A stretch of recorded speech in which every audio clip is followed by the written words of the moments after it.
Can you guys hear me all right?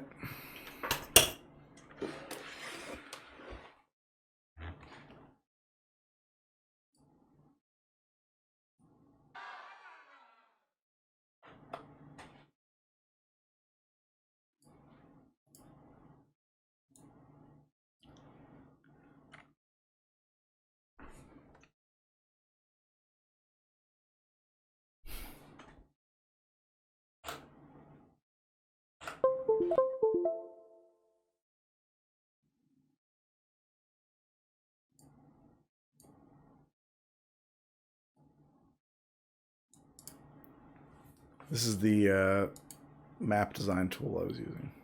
Dungeon Draft.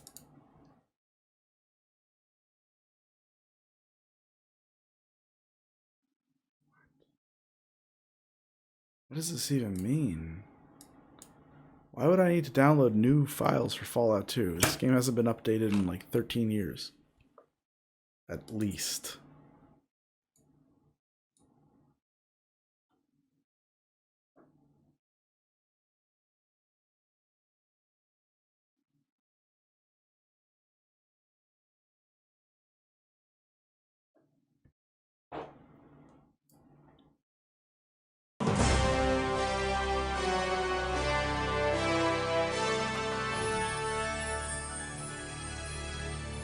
Good. War never changes. Great, it's working. Everything's working. Only thing I need to do is switch this guy from Deck Excel to desk profile. Great. You're working. And then configure that and make sure it's set up the right way. So that if I hit that, it goes to, no, master. It goes to master. It goes to master.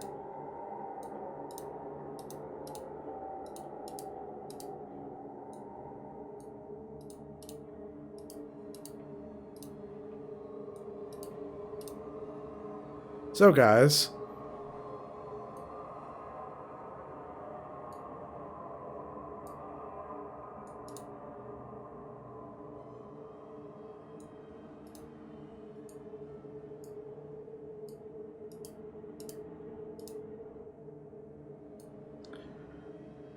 your chat keeps freezing? That's weird. I can see your chat just fine. I gotta take a 2-second break so that I can go and pee. I gotta pee because I've had some whiskey. But I'm gonna come back.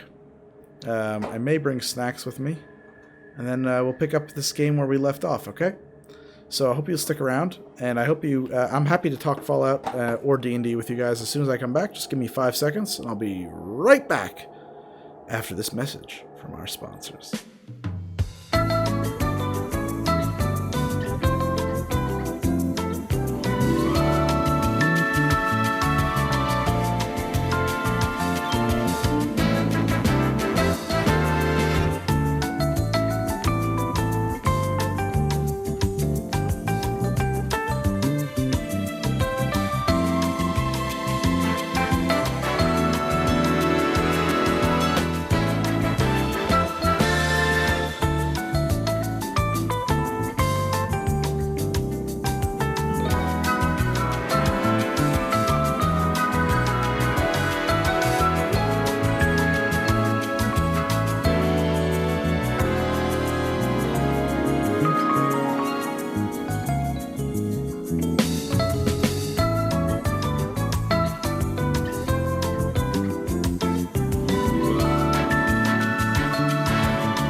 And if you threw a party, invited everyone you knew, the biggest present would be from me to you, with a card attached that said, thank you for being a friend.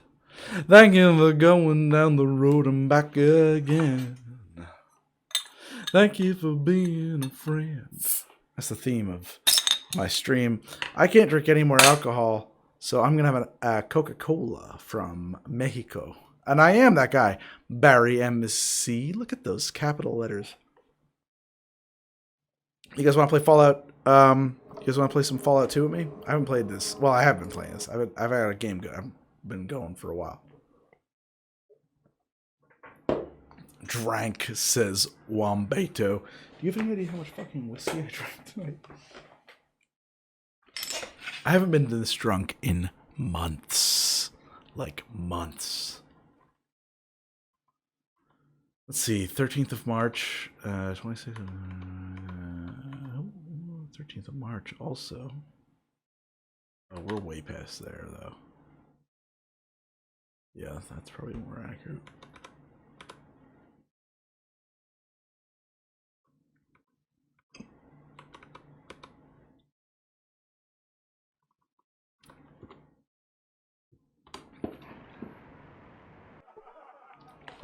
Oh, wow, Barry, you weren't even looking for me. You were looking for Fallout 2? Wow, that's weird. I just wrapped up playing D&D for like several hours. We can do absolutely no good up here. Only thing that's waiting for me up here is a total party kill, so we gotta get out of here. Joe the Knave? Greg is very saucy. What do you guys think I should be doing in my campaign so far here? I'm playing Fallout 2. I really haven't had, like, a purpose other than free the slaves. Guys, seriously, I'm not even joking. I had 3 very solid old fashions tonight. I am, not to put too fine a point on this, but I am drunk.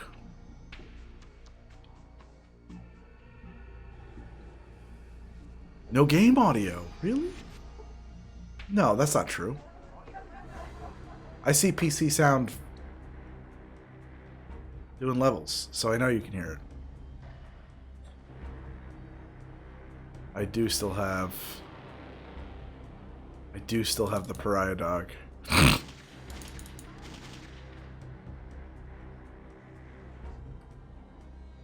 Oh man, too long didn't read in my D&D World's lore. Yeah, I can do that. Actually, so let me see if I can actually pull this up for you. Hold on a second.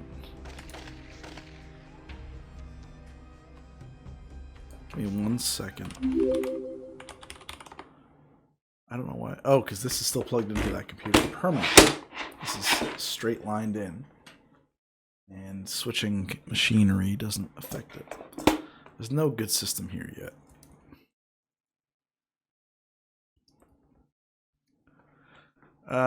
So, if you want to read about the lore of the world, I'm not really sure. I haven't written a ton about this yet, honestly. But, hold on a second. So first things first. Right here, this link I'm about to send, that is the world anvil for my world. That is where I'm writing the world setting. And if you really want to know, like, the background, let me show you a link to the mythology that I've written.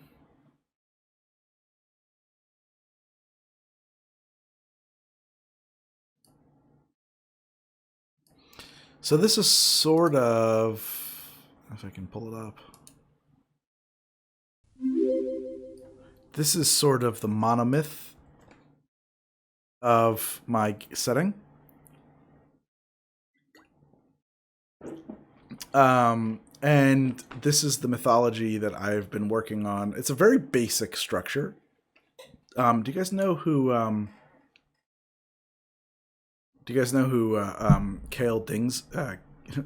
Dale Kingsmill is? She's very good. Oh, really? Access denied? What? Oh, shit. Wonder why.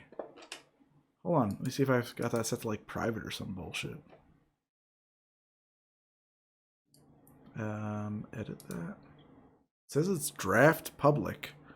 What if I switch it to work in progress, public? Save changes. Now it's published.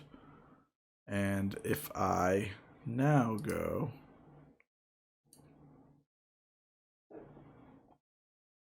I'll bet that link works now, but I'll post it again. Give me 1 second. Yeah, I think I saved it as a draft as opposed to published. That must be what I did.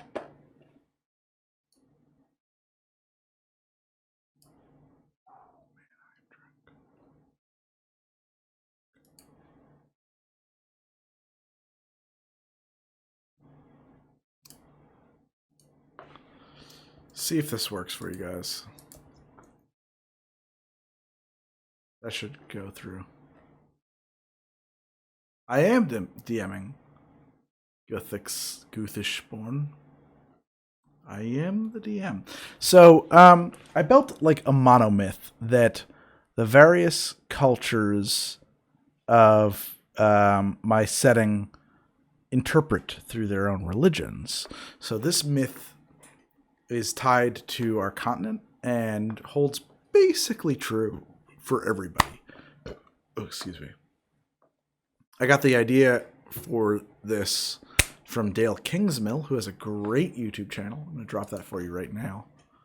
Particularly if you're into D&D. She is wonderful. Dale. Her name is ridiculous, though, because, like, frankly, like, that's just, like, the most Dale Kingsmill. There's some very, what do you call it? I don't know. It's just, like, a very haughty name in the way. But there's her YouTube channel, Monarch's Factory. It's great. She's done a lot of stuff on mythology.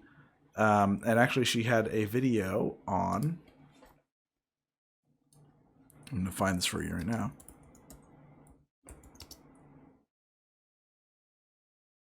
Pantheon. I love thinking about. Here it is. And I think this is...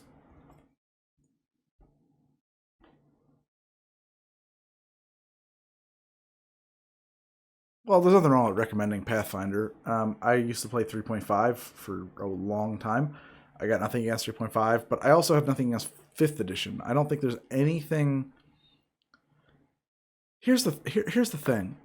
As a dungeon master, like, there's nothing so fundamentally different about 5th edition.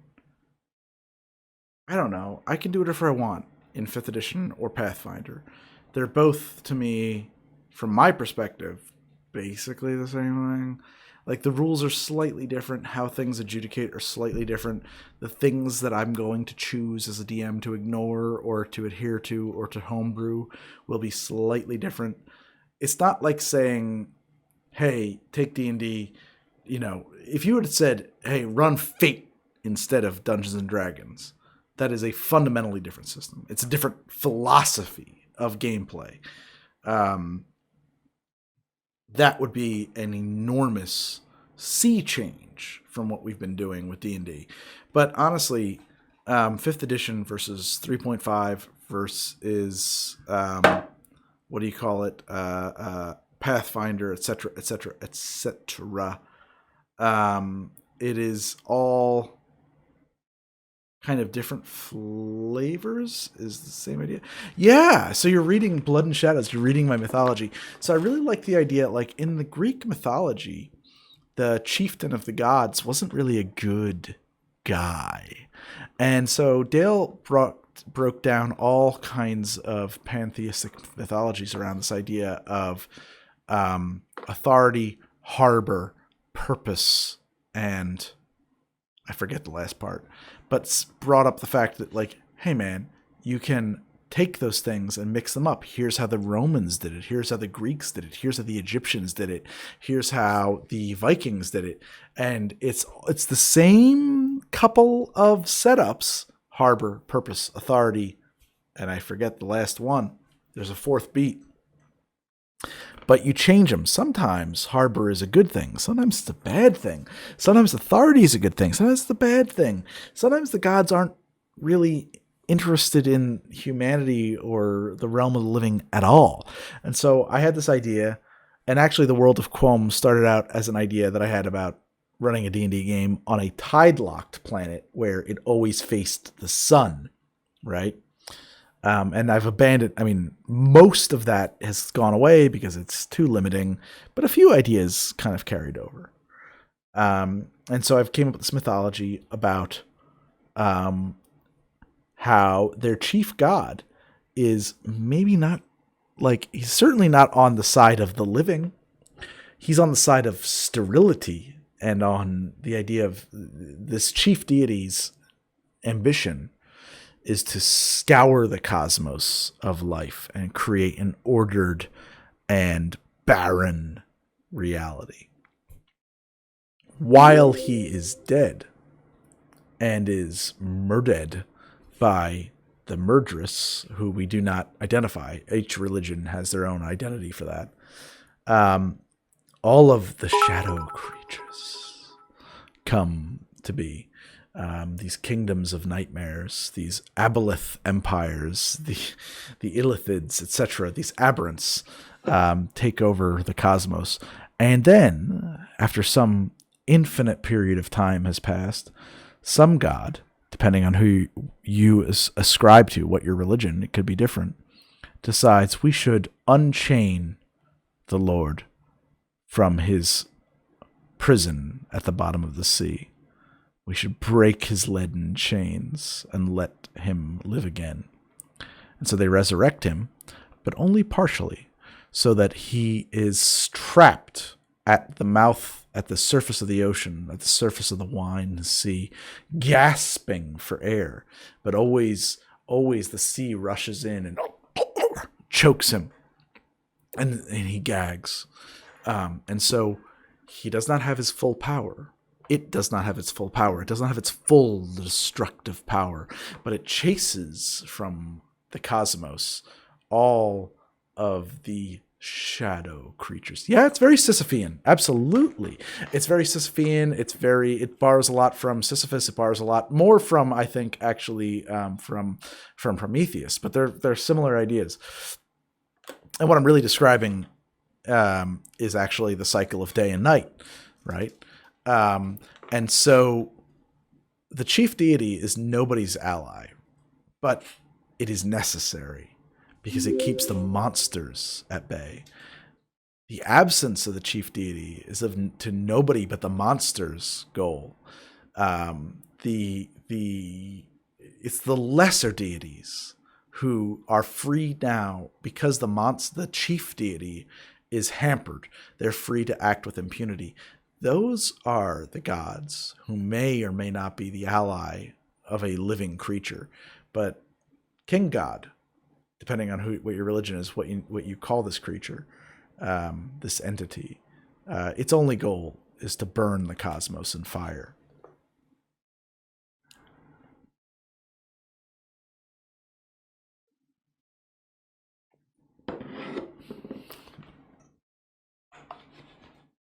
All right, back to Fallout 2.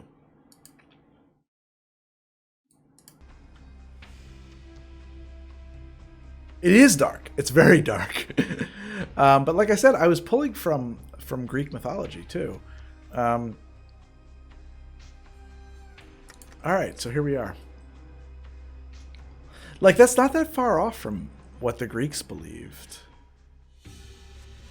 And actually, like, the whole thing about the void giantess, I wrote, if you guys happen to be reading my mythology, there's a void giantess who exists, a female giant who exists for eternity and is eternity, and in her loneliness and her hunger devours her fingers, discovers that her fingers impregnate her, and then gives birth to the gods. That is straight out of what the Egyptians believed about Ra. They believed that he pleasured himself into his hand, ate it, and became pregnant with the gods and gave birth. So I just took I just borrowed from ancient mythology.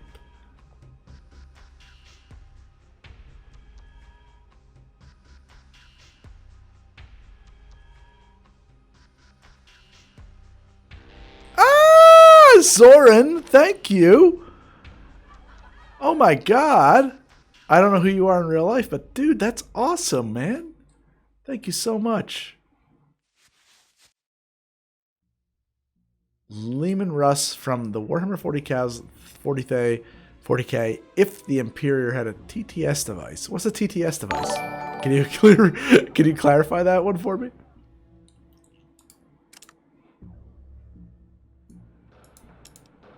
God, I love this game.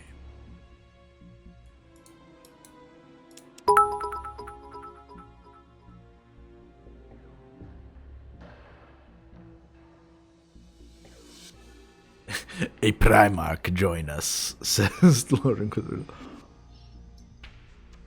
What's the text-to-speech thing? Why are people talking about that? I had to choose an official setting from D&D, 1st through 5th edition. Which is your favorite and why? If you've been following my game, you know the answer is Dark Sun, without a question. If the Emperor had a text-to-speech device. Ah! Dark Sun. Okay, so it's the same reason. I mean, this is so apropos. It's the same reason I love Fallout 2. It makes you earn your victories. Now you gotta be a little bit more careful with that with D&D because the players only get one life, right? They can't reload. But if there's not serious rules, and I'm not joking, you guys, if you've been watching me tonight, you know 2 players are downed. They might die, and I will not save them. I will not. If they die, they die. If there's not that threat, if the danger isn't real,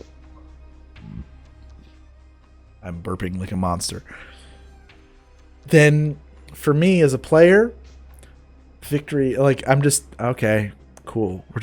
There's a big difference between, cool, alright, great game, guys. I rolled the dice.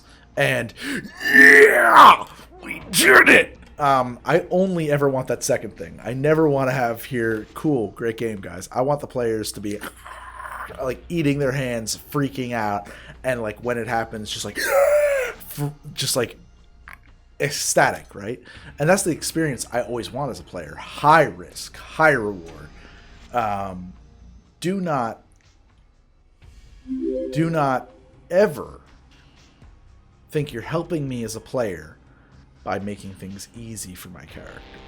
It's overcoming the impossible that makes them a hero. That's what does it. Otherwise, they're just a regular person. You can't be a hero if you're overcoming the mundane. You have to overcome the impossible. Your odds have to be incredibly high, incredibly bad to be a hero. And it is a fine line that you got to dance as a dungeon master, but you have to, because if you don't do it right, man, I don't think it's a good game. I think you're just wasting people's time. What am I drinking? I'm drinking a Coca-Cola. But I had 3 old fashions before this, and I wasn't measuring, so I think that maybe I had 5.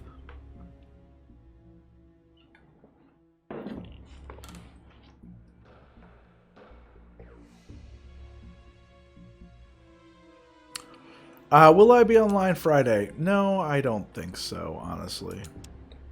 Assassinate Weston. Alright, I guess that's it. That's what we're doing. We're going to Weston. We're going to NCR. I don't have any missions here in New Reno.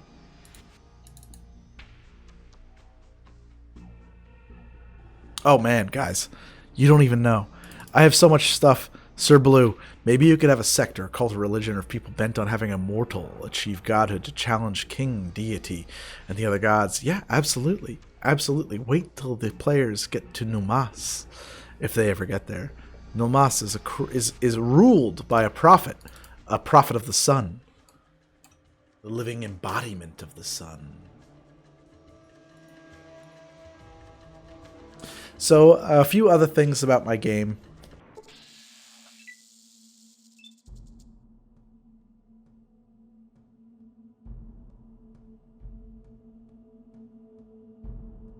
I haven't played Pathfinder, honestly. Oh shit. Are we in combat with them? Why? These Yakuza want to kill me. I don't know why. I'm going to thrust them with my electric stick. But I think that this is a TPK. I'm going to step back. No, never played Monster of the Week. Well, they're running, so that's a good sign.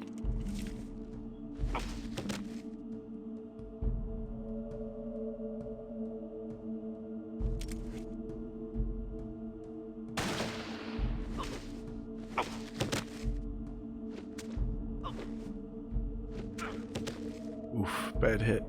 10 hit points, Jesus. There's no bards in the party, but there's no restriction against bards in the setting.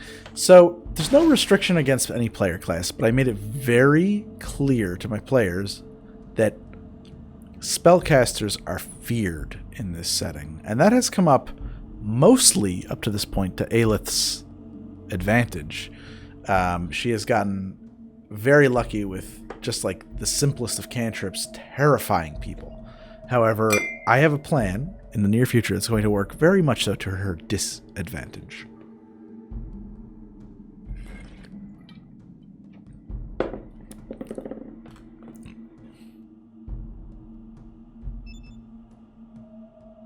Hurt.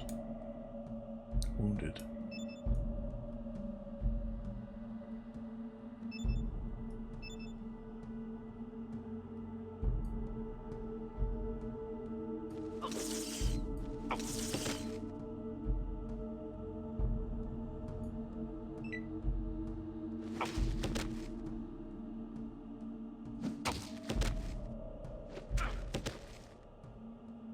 Well, I'm not spoiling anything. I think that I've told the players, I've warned them that, hey, there are penalties to being a caster in this setting. So consider that before you play a caster. That's all. And they did. The other thing that we've said is that cleric is not a class that exists. It's actually prophet. So a cleric, which is literally renamed it prophet, and changes your whole relationship to it. And so it's a prophet. To become a cleric, you don't go to a church and like train to become a cleric. Like a burning fucking bush appears in your bedroom at night and wakes you up and gives you a quest, and you don't know what it means. That's what a prophet is. And you beg your god or your powers for powers. Yeah, it's a low magic setting. It's sword and sorcery. It's very Dark Sun, Conan the Barbarian. So magic is feared. Clerics don't exist. No, I do not wish to encounter Pack of Wolves. Oh no, it'll definitely play a part in the story. I don't know about a big part, but it'll definitely be a part in the story. We have to work that out, me and Ari. No, I told him, dude, don't play a caster. People are going to hate you. And people hate her. So, it's not going to go good. Like, a witch hunter will be coming for her shortly. The one thing to consider is that, like, we're playing a Bronze Age set. Oh my god, are you kidding me? We have to run right away. And I can't see the chat window. It just disappeared on me, which is really lame.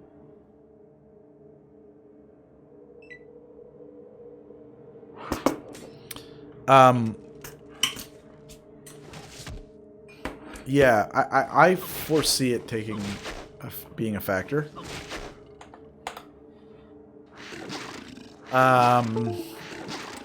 We haven't, like, the thing to consider is that, like, it's a very disorganized world. So the idea of there being, like, like, the concept of a state, like the nation state, that is a futuristic concept to where we're at. Kingdoms are highly charismatic, not bureaucratic. They are entirely dependent on this specific leader having direct connections to people whom owe him favors and whom have power and whom have a rabble that owes them favors. The idea of succession of power, that is centuries away from where we're at in this game. We've encountered a traveler. Interesting. And my mouse was temporarily broken. I don't know where the traveler is. I don't see them.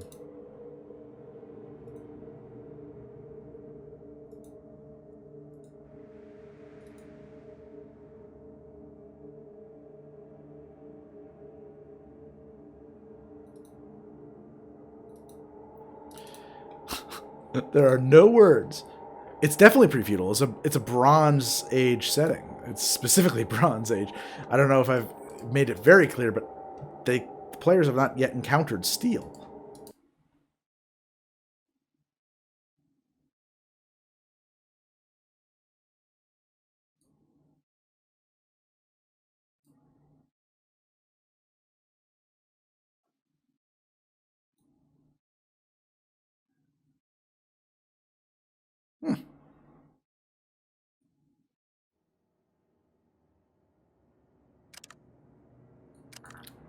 Can't rest here? Okay, save this game.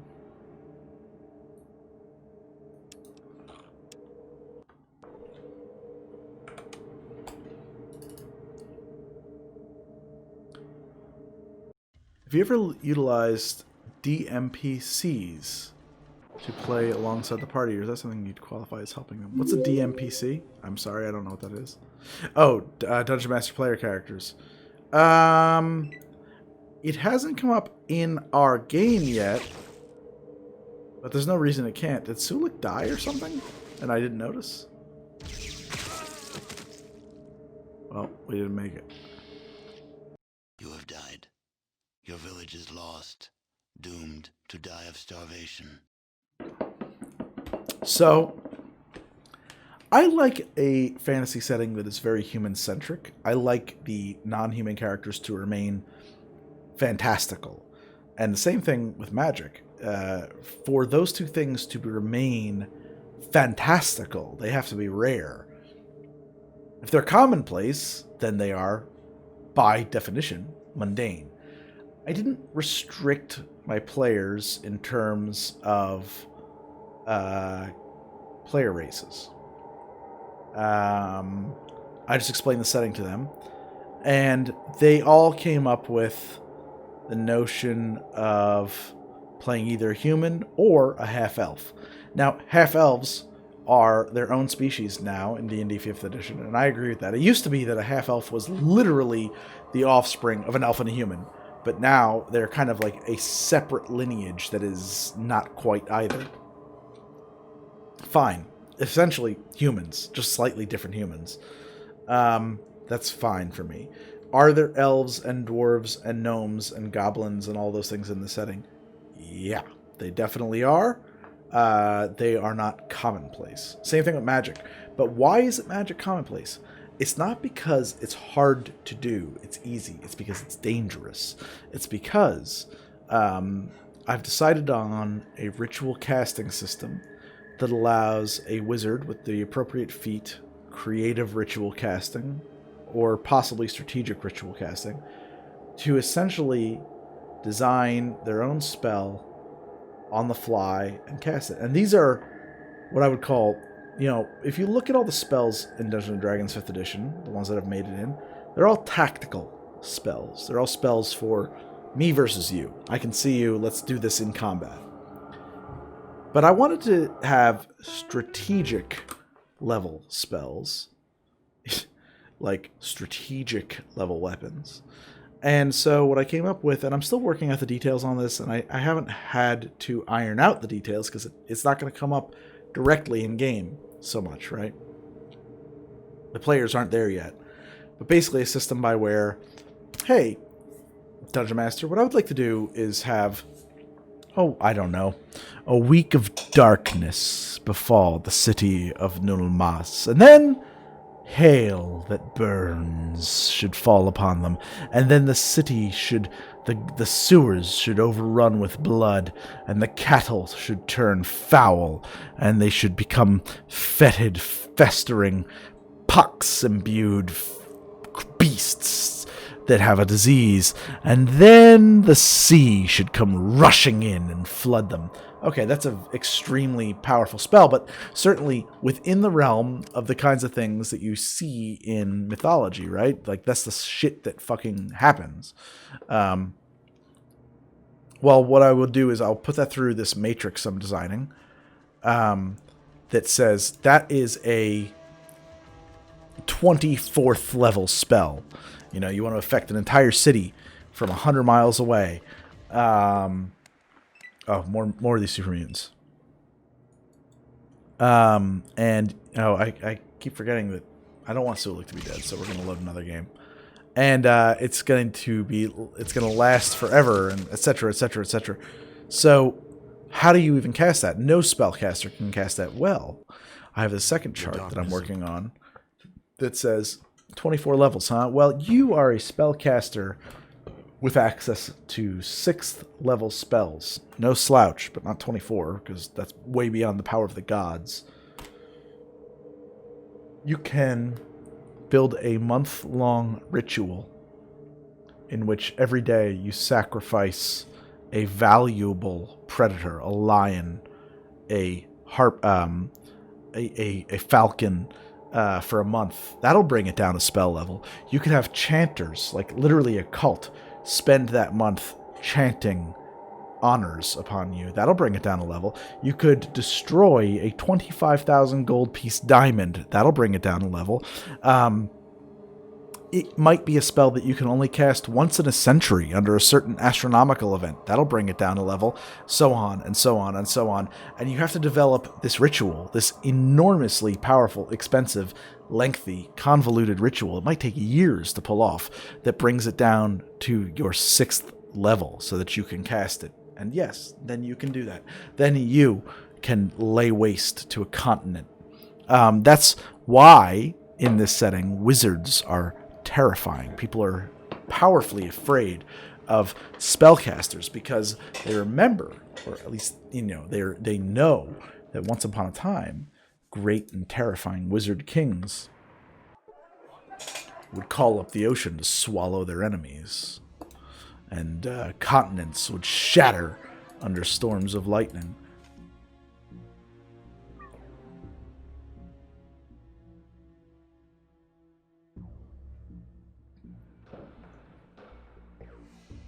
Oh, certainly.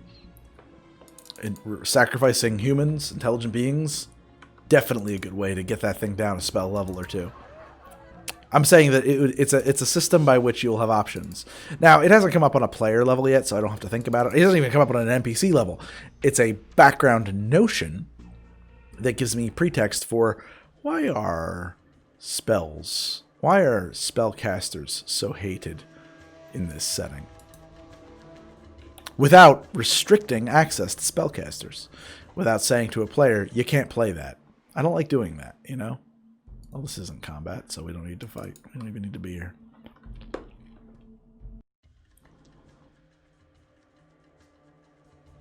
Oh. Mobsters fighting Yakuza? Yeah, I actually kind of do want to deal with that. I want to get out of the way, though.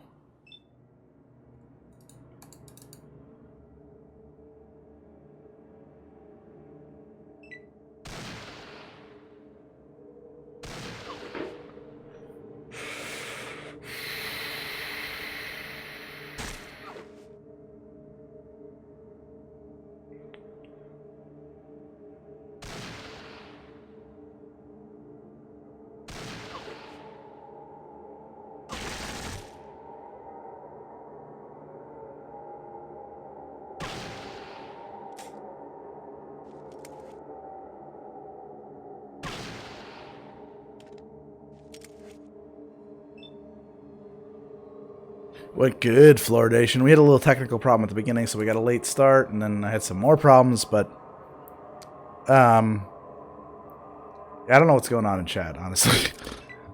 But it was a good session. I want to be a wizard queen. Oh my god, I want to read that. Eyes. Hold on a second. Here, let me read that. It sounds fantastic.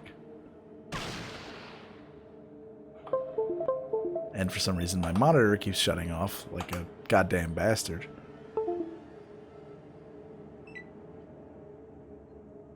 Totally letting these guys kill each other. Here we go. Where did she say? Wait, wait, wait, wait. Who dropped? Who dropped? Wait, wait, wait, wait, wait, wait, wait. Where is it? Where is it? Where is it? Where is it? Where is it? I want to be a wizard queen, raise up loamy earth from the sea, and upon it sow verdant gardens full of tomatoes, because tomatoes taste lovely, says the eyes of sin. Beautiful. If you guys ever watch that show I'm always talking about, well, I'm not always talking about, but I used to talk about it a lot. The Detectorists. That show is so good, but the theme song, they had a custom theme song written. Would you search the loamy earth for me and find me? I'm waiting down for you. I'll be your treasure. Something, something, something. Dude, I'm not like a Whole Foods shopper, but for various reasons I had to go to Whole Foods on my last COVID-related shopping trip, which I do every 2 or 3 weeks. And I bought their tomatoes. They are the best motherfucking tomatoes I've ever had in my life. And we used to grow many tomatoes in my backyard as a kid growing up.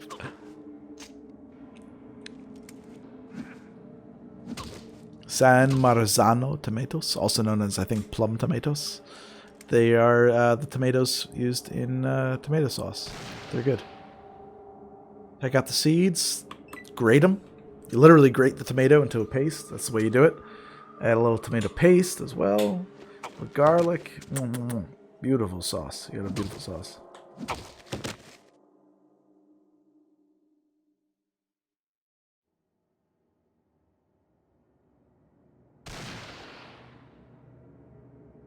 What's the total party kill drink? I don't know. Maybe there should be a drink you have to drink when your character dies. Yeah. I gotta pee so bad. And I also have to go to sleep. Straight Everclear. People always talk about that. I mean, it's vodka with less water in it. That's all it is.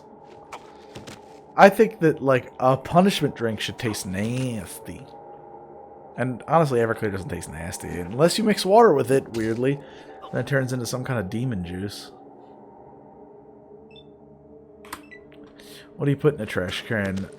Tosorovande. Tosorovande.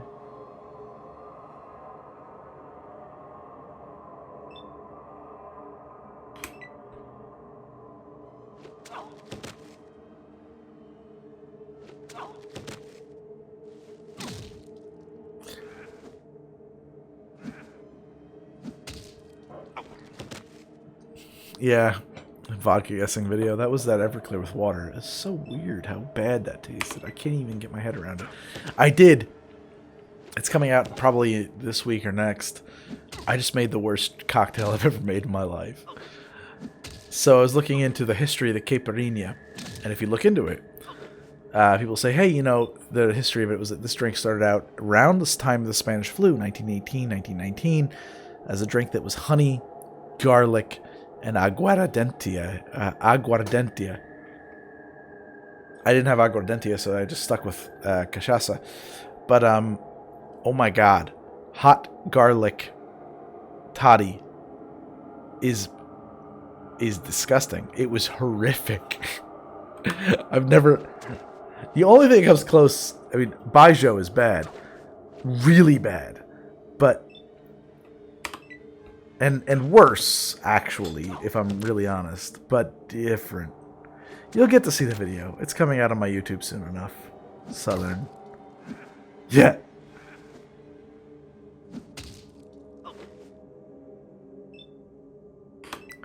My wife and I keep talking about how we should move to Florida. I don't know. I don't know how to say good morning Amsterdam in Dutch, but I'll say it in German. Guten Morgen in Amsterdam. So it's just like saying it in English, but with an accent. You're right, Joe the Knave. I gotta go down there and buy a boat. You're absolutely right. I need a boat. What kind of boat do I need, do you think, Joe the Knave? I'm looking at a couple of boats right now. There's a couple of boats I want to go see this week. Guys, there's a lot of things I don't like about Florida, but like I need to be surrounded by sunshine, trade winds, tropical plants. Like I'd move to Ecuador. A pontoon boat. Go fuck yourself. You're right, Ale Blue. I thought maybe I'm looking for a name. Like a brand. That's how you make a trash can. Half an ounce of gin, half an ounce of vodka, half an ounce triple cup, half an ounce light rum, half an ounce schnapps, peach schnapps, half an ounce blue curacao, 1 full can Red Bull. D&D on a boat is the dream. Where are you at, Florida? Fox Games, where are you at? I was born in Florida, fuck it to death. Everybody feels that way about where they were born. You know what? Outer Banks in North Carolina. I haven't been to Outer Banks, but I was at Oak Island. My wife's cousin has a house there, and we stopped there for a couple of nights on our way south on our last trip to Florida. It was the best trip. And there was a hurricane coming, so we had to leave. It was a big deal. It was a Cat 5. We had to leave. But honestly, I mean, the 2 nights or 3 nights I was on Oak Island, very cool. Very nice. And then we had no plan from Oak Island, but I looked at the map and I said I want to get as close to Disney World as I can because it was important to the trip, without backtracking too far, but also while avoiding this hurricane. So I looked at the map of Florida and I said, Cedar Key. That's a place I've never been before, and also it should be safe. And we just drove like 13 hours straight from Oak Island to Cedar Key, whatever it was. But what a wild place Cedar Key was, man. Whoa.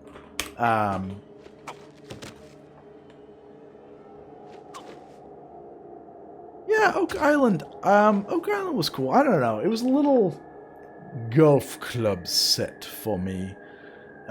We hopped across to what's that town? Southport. Someone who's living near Oak Island knows what I'm talking about. Southport felt kind of neat. It felt like a town. It had a little history there. Some good seafood spots. I kind of dug Southport, man. I kind of dug it. And like that's the one thing about doing this thing, being a Twitcher, a YouTuber, I can do this kind of from anywhere. So maybe I'll move to Southport. Maybe I'll move to Oak Island. Maybe I'll move to Cedar Key, where it was just like insane. It was just the most so natural. Provided I have good internet. Yeah, I think that's essential. That's, of course, true.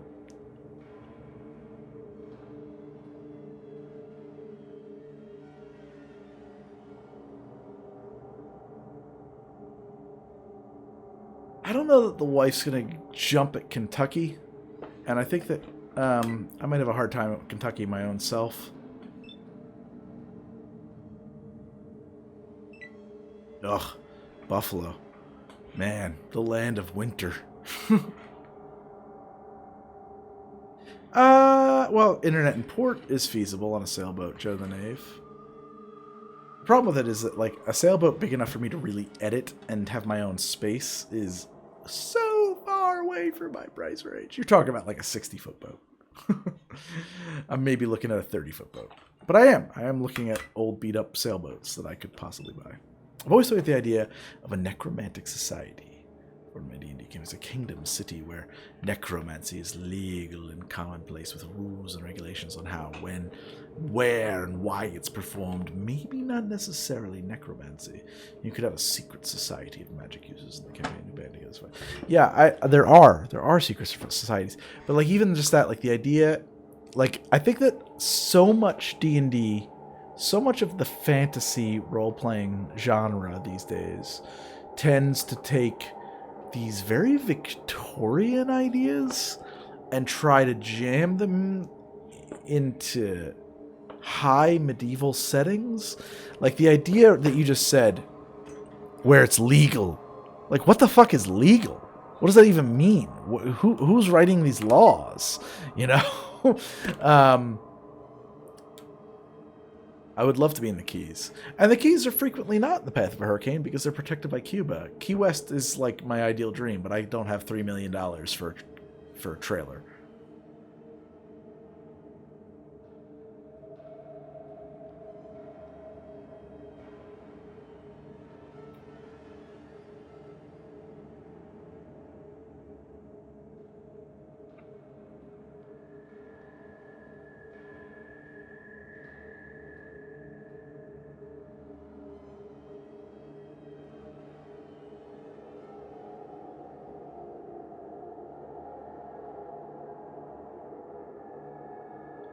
I haven't read Terry Pratchett. I can't comment on Terry Pratchett specifically.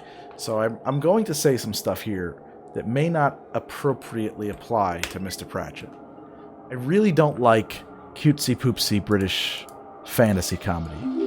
I really don't. I really don't want to hear, like, oh, why is it that way? Because it's British. Because of bureaucracy. Because it's funny. I really hate that. I really, really, really hate that.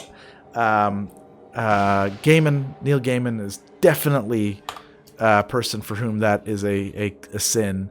It really, like, I tried to get into that Good Omens show, and I know a lot of people like the books, but, like, I couldn't do it. I couldn't do Good Omens. It was not my show, man.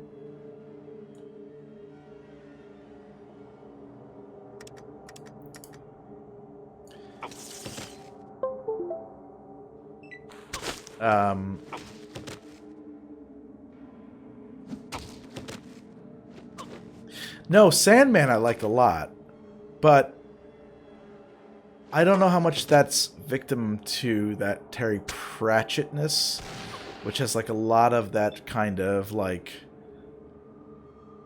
Monty Python-esque humor. I just skipped a turn I didn't mean to skip. I do hate everything, Joe the Knave. I do. I hate it all. I hate everything.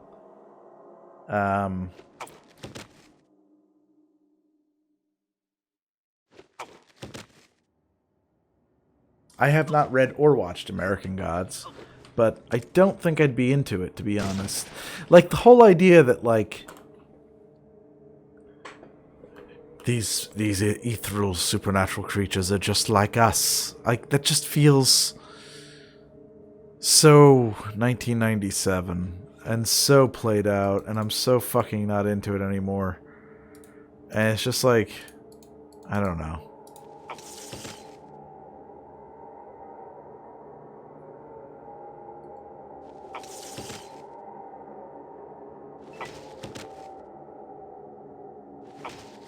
Chronicles of Ambergo? Yeah, but who's even, like, to decide that, like, necromancy is specifically evil? Oh, I died. Despite all of that waiting, I died.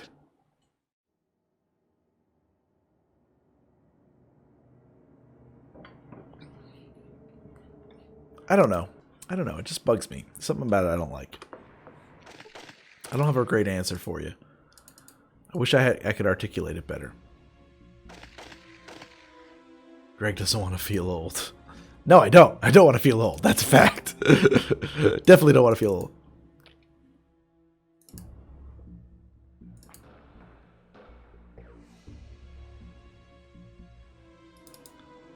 So, like, I really liked Hitchhiker's Guide to the Galaxy when I read it in high school. I feel like I would probably hate it now. I think I would. I don't know.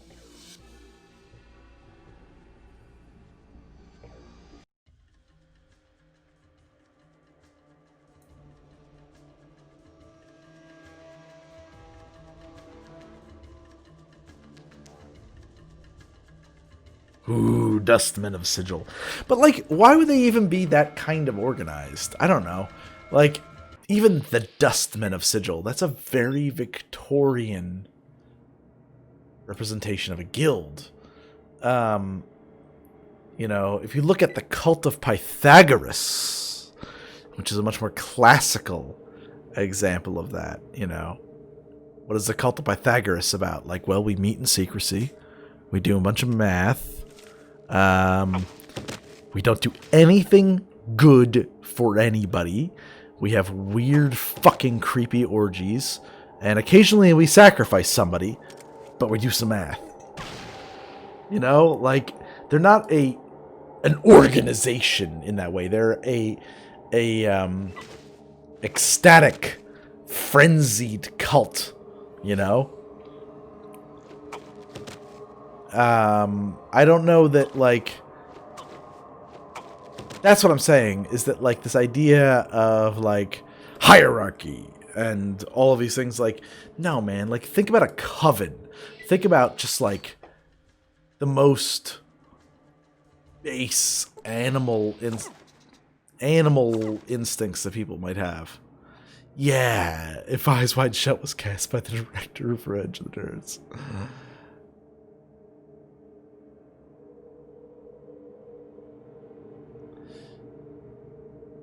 It's I just don't think that, like, in a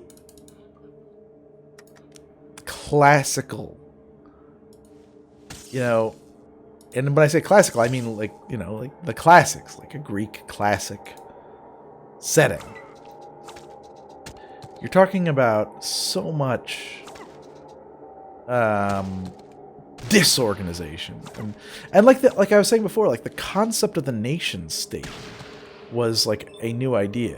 I was talking about this with a friend of mine before, and I was just like, want to make sure I was getting it right. It's like, you know, you talk about like the quote king of England. It doesn't mean king from England. It means king over England. King of England is the king over England.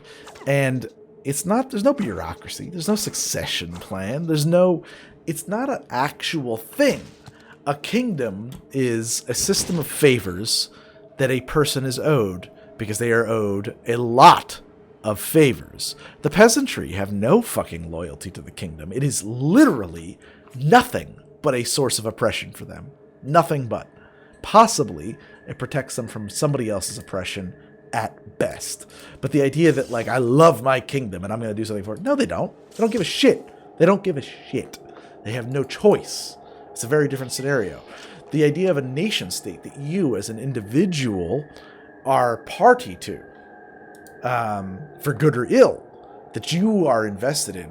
You know, when you look at, like, Hammurabi, when you look at his code, or you look at ancient Rome before the Empire in the Republic, how did the draft work?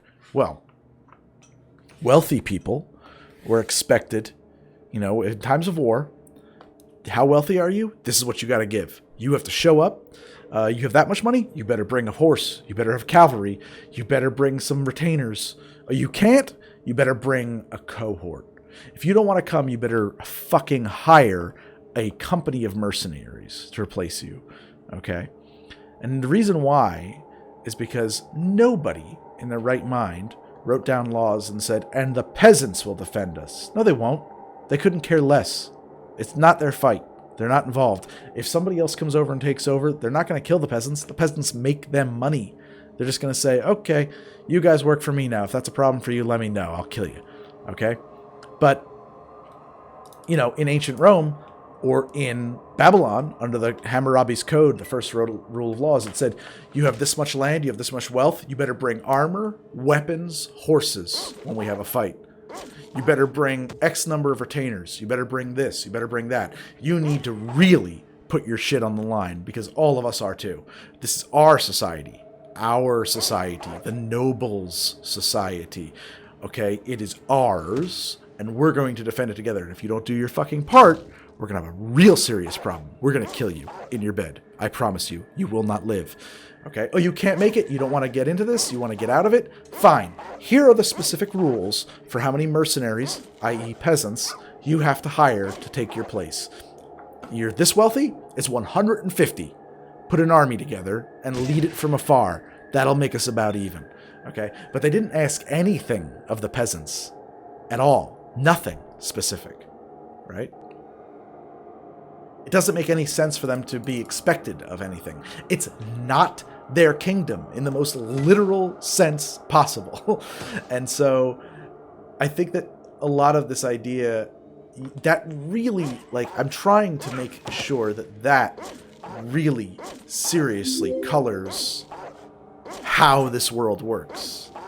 In the town of Goodwell, and I've hammered this with my players, because, like, John keeps bringing up the town guard. Like, there is no town guard. There is no law. There is no law Nothing that you would ever conceive of as law, as being, there's no magistrate, there's no town guard, there is a rich person, and he has a private army, and the private army protects him. That is the law. Don't affect the rich person. What prevents this person from stealing from that person? Exactly what happened tonight. A mob of angered locals showing up with torches saying, "Fuck you. We're going to kill you."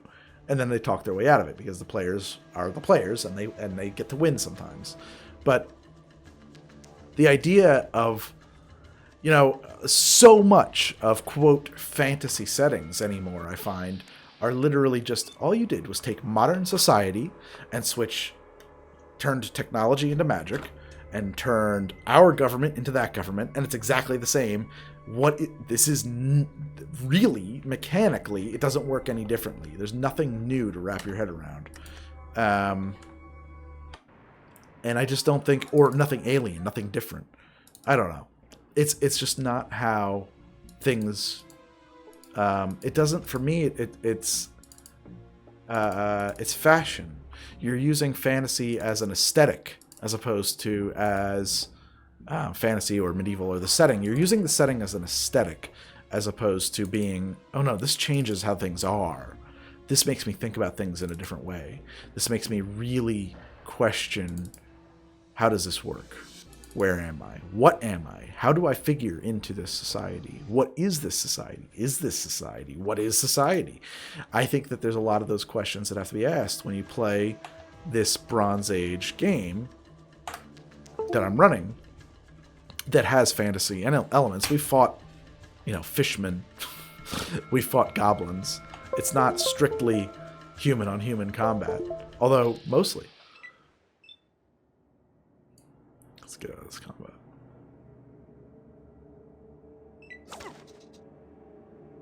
So I don't know. I just think that those are things to keep in mind, right? Like,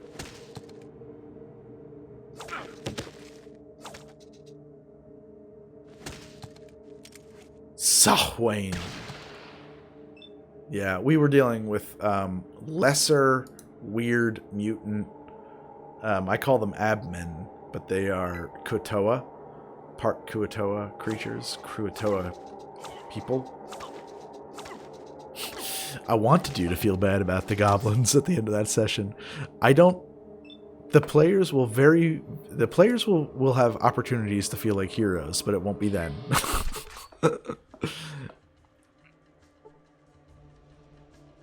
Now, Taskia, whom they're currently in combat with, between you and me, genuinely bad guy who knows he's a monster.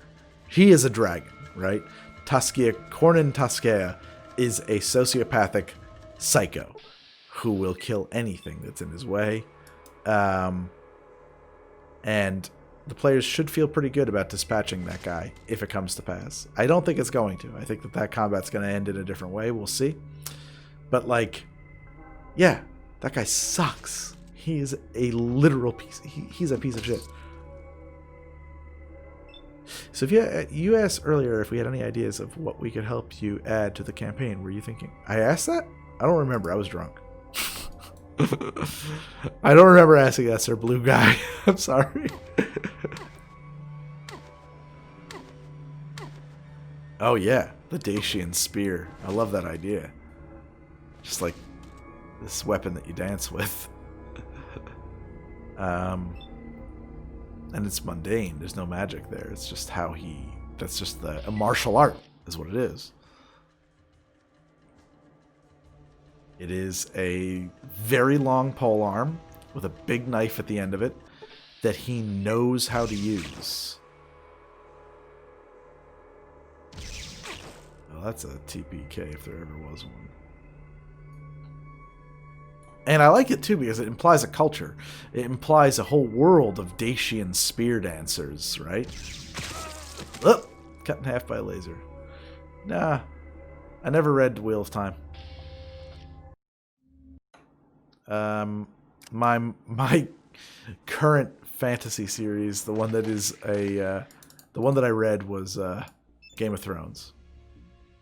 Ari is a savage. I assume you're talking about Ari David. He is playing literally a savage. Yeah. I never read it. I just never got into Wheel of Time. The Dwanava, fungus creatures, mild shaped, choose their leader based on which of their kind can make the most shapes. Because they've seen the most amount of things that I make. Their language is basically Pictionary, but with Mercury. I love it. Yes, it's an alien otherness. There's a different universe there.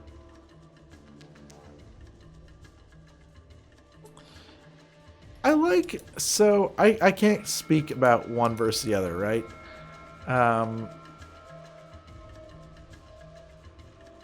What I like about Game of Thrones, at least in the first couple books, is that it adds up, right? Like there's someone yells through the wall, stab your hostage in the throat. That's exactly what he did. Yes, I am aware. It's incredibly late. Yeah, we're on the same coast. Shucks Quest. It's 3:24. I'm about to call it a night.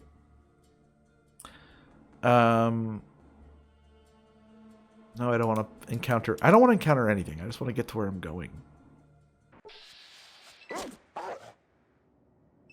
The focus on the effects and playing to the peasantry is great in Game of Thrones. Yeah. So what I like about Game of Thrones is that I was halfway through. My friends were like, you got to read this book. And I was like, okay, fine. And I was halfway through the first one, Game of Thrones. And a friend asked me, so what do you think so far? I was like, I don't know, but this guy's got to die. This guy. And he's like, what? I said, yeah, this dude, this fucking Ned Stark, he is so dumb. How can he live? I mean, like, he's like idiot. He's completely fucked. It would annoy me to hell if he finds a way out of the situation he is walking himself into. And they were baffled. It's a setting to me where the actions have consequences, where, yeah, it doesn't matter that this character might look like the main character. He is acting dumb. He's going to die. Okay? And I love that. I thought that was so rewarding because you could actually read it and be like, what does this mean? What can I do here? The thing of it is that, like, a lot of, and this is my problem with the show is with the show, it's why am I investing in this? And this is true of so many TV shows because, like, you do this and this and this, but that does not lead to where it's concluding. So you decide to invisibly hand of God some other scenario into there. And so I'm invested in this setting. And why? Like, it's not rewarding. If I invest and analyze and think about and wonder, what's going to happen, and your math doesn't add up, you're not rewarding my investment. You are telling me it doesn't matter. It doesn't matter. This is just a puppet show. It's real stupid. The more you think about it, the less you're going to like it. I can't do that. The Game of Thrones, when it's very good, the books, A Song of Ice and Fire, it is going to honor that.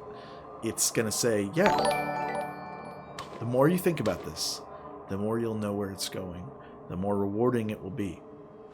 But very bad content, the more you think about it, the less you'll know where it's going.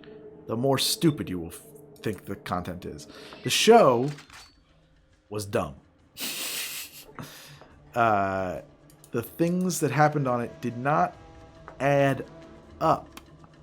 It didn't make any sense. It did not make sense for the Night King, for example, who is immortal, who doesn't get tired, who also doesn't exist in the book, who has an army of corpses who don't get tired, who don't eat, who don't hate the cold, who love the cold. It didn't make sense for him to attack that castle at all. Why? Why would they ever bother to attack Winterfell when they could just surround it and wait? So that's what I'm saying, is that like it does not reward you thinking about the setting. It doesn't reward you paying attention. It actually punishes you because you get to that battle and you think, this is fucking dumb. It's dumb. He doesn't get tired. His army doesn't get tired. His numbers increase all the time because people are dying all the time. Why wouldn't they just, yeah, you guys get hungry in there and then starve to death and now you're mine. You guys get crazy in there and stab each other and now you're mine. No, I don't attack. Why would I risk anything? I bring a blizzard with me everywhere I go. It is eternally dark. You need food. You need water. You need warmth. You need all of these things I don't need. And I have an enormous army that I can surround you with. Do whatever you want. We'll be out here, waiting for you to starve. Why would that go any other way? Why? Doesn't make any sense. The only reason it would go any other way is because the writers thought that was boring. And that is the hand of the writer interrupting what would naturally come to pass in that story. And that really takes me out.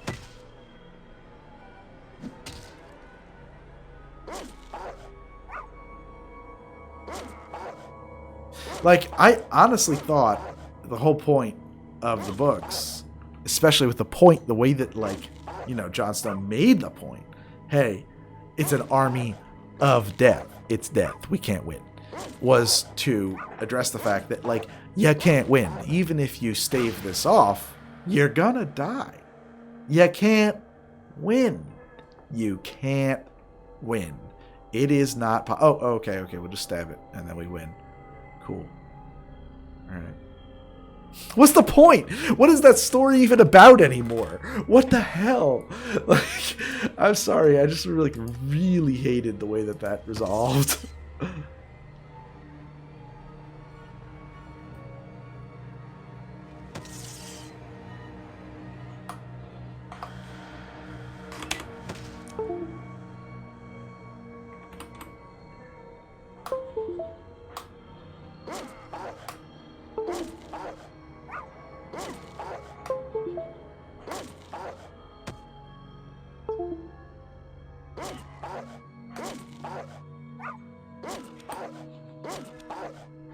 Chat window has turned off on me again because I am dumb.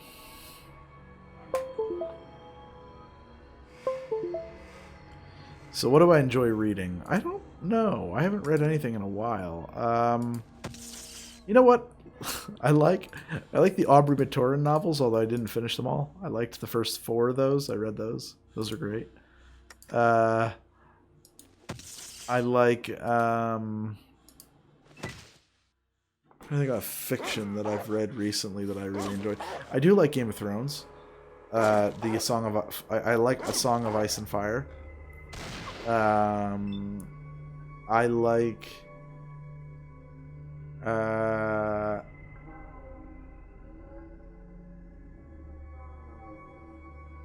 yeah, I guess I could check out.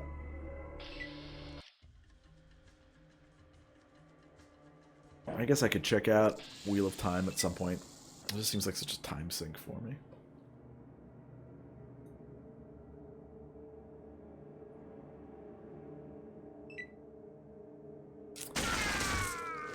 Ooh, was that...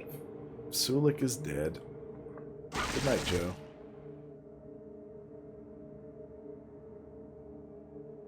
Never got into Artemis Fowl. Another thing... What else did I enjoy reading? I feel like I've read something... I mean, like, I like William Gibson a lot. I've read a lot of William Gibson books. I really like the Itaru series. I really liked the Neuromancer series. They're definitely going to ruin it, Albu. It's not even... It's impossible not to. It's impossible. If it is good, they must make it dumb. They have no choice. I know what sort of truth it is. But to be perfectly honest, like, no, there's really not a ton of stuff out there that is, like, exactly my flavor. I gotta call it quits. I got nothing done here. but I'm exhausted and it's super late, and I gotta call it a night. I've entertained you, says Agrippa. Agrippa is entertained.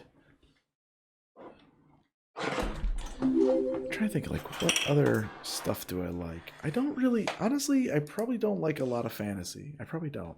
You know what? It's really funny. I had not seen until the other night, like last night or the night before, Dragon Slayer from 1981. You guys ever see that movie? I watched that for the first time. I never saw Dragon Slayer. I thought that was really cool. I thought that was a lot better than I expected it to be. It was much more honest. Like, the characters reacted in a way that real humans would to their environment. Whereas, where literally, like, one of the things I dislike in drama is how dramatic everybody takes everything. Like, well, realistically, you don't have that moment of extreme epic monologue where we talk about the fact that we're going into battle. Like, you just actually make a joke and get over it, because, like, you just can't. That's not how people work. And I thought that was like it had characters dealing with an extremely bleak reality in a way that felt very real. That's like how people deal with bleakness. That's how people deal with the fact that, like, you've got cancer. It's not going to work out for you. I'm really sorry. Like, that's how people handle that. They make fucking jokes and they eat their favorite food and they get on with it because there's nothing else you can do. It's only in soap operas that people have these protracted monologues or these big moments, these asides, these ridiculous dialogues that would never happen in real life. That's only there. In real life, people just fucking they do what people do, and it felt very real. It was cool. I mean, obviously the effects of the dragon were like, not the effects weren't great, but, like, honestly, I thought that movie was really pretty great. Star Trek or Star Wars? Which would you choose if you could only have one?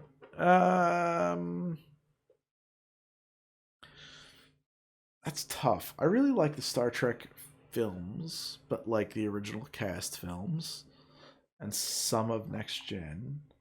I do not like the J.J. Abrams films, but, like, there are probably only 2 Star Wars movies I like.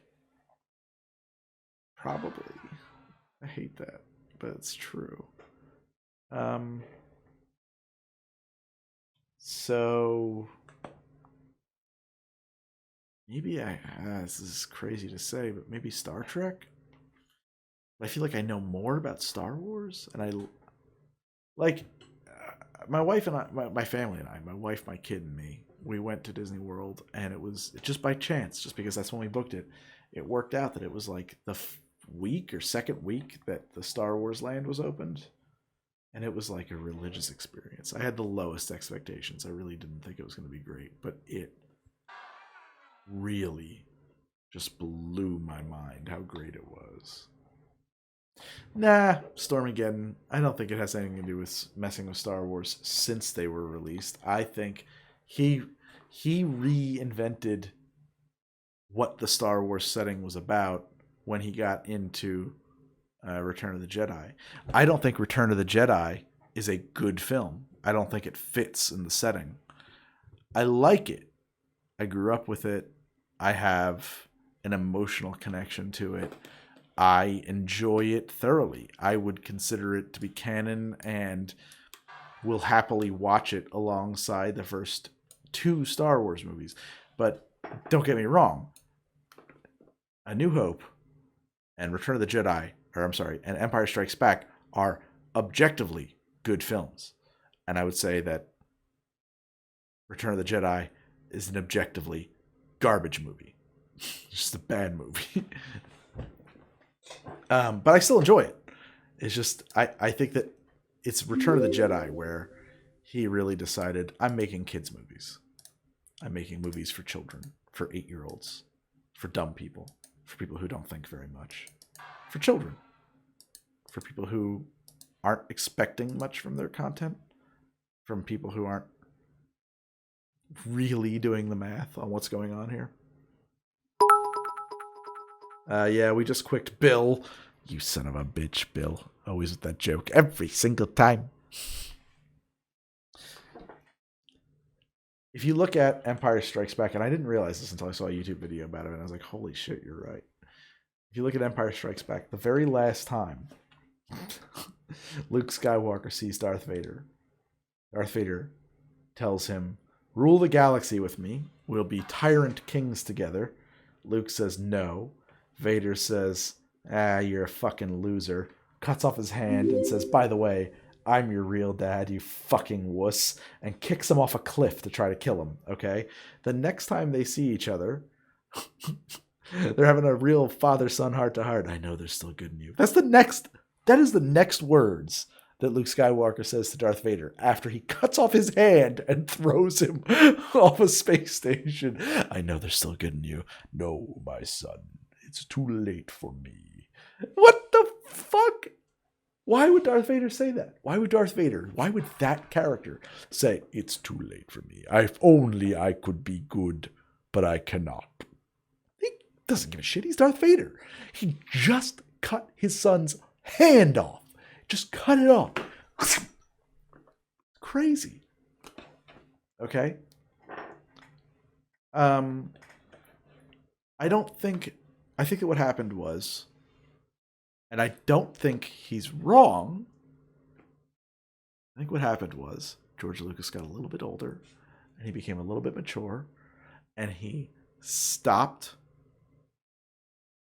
thinking, I know what kids need.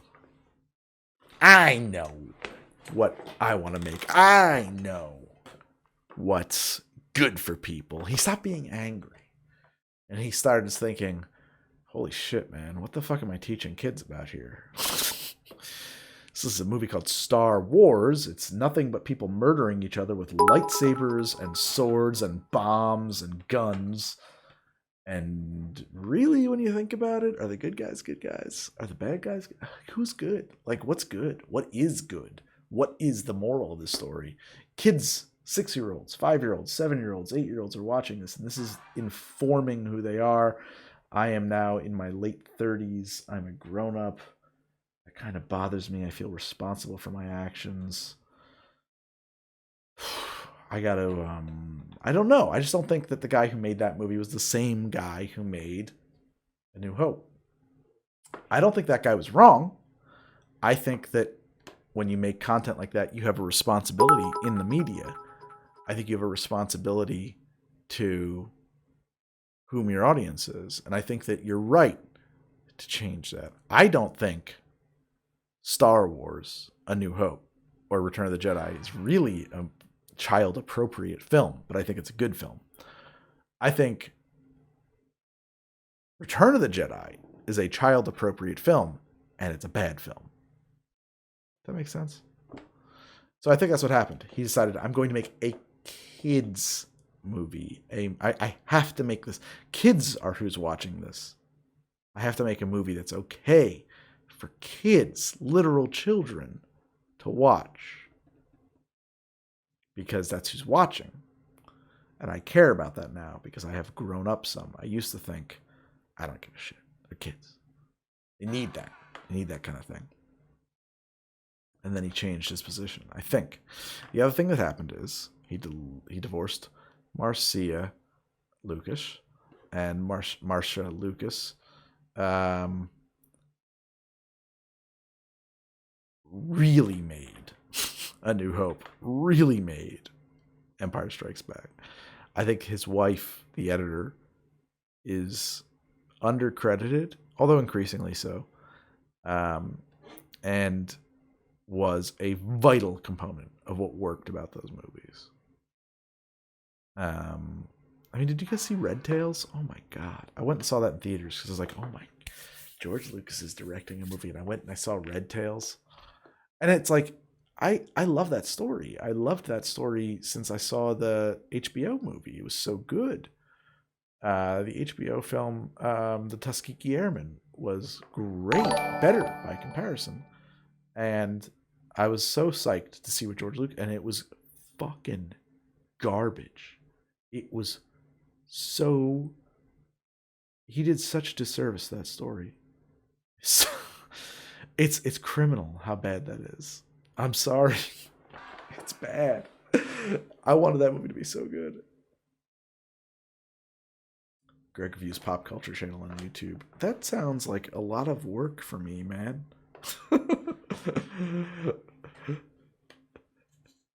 And really, all you have to do is ask yourself, what would Greg hate about this? And you've done all my work for me.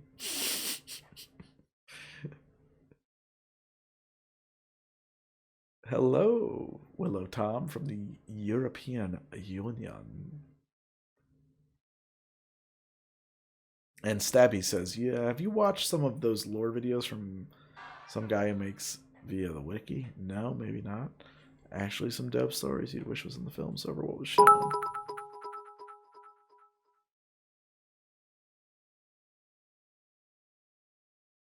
Greg reviews pop culture. He hates it.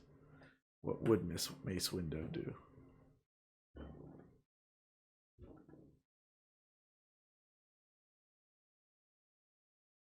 Well, I think that's true too, though.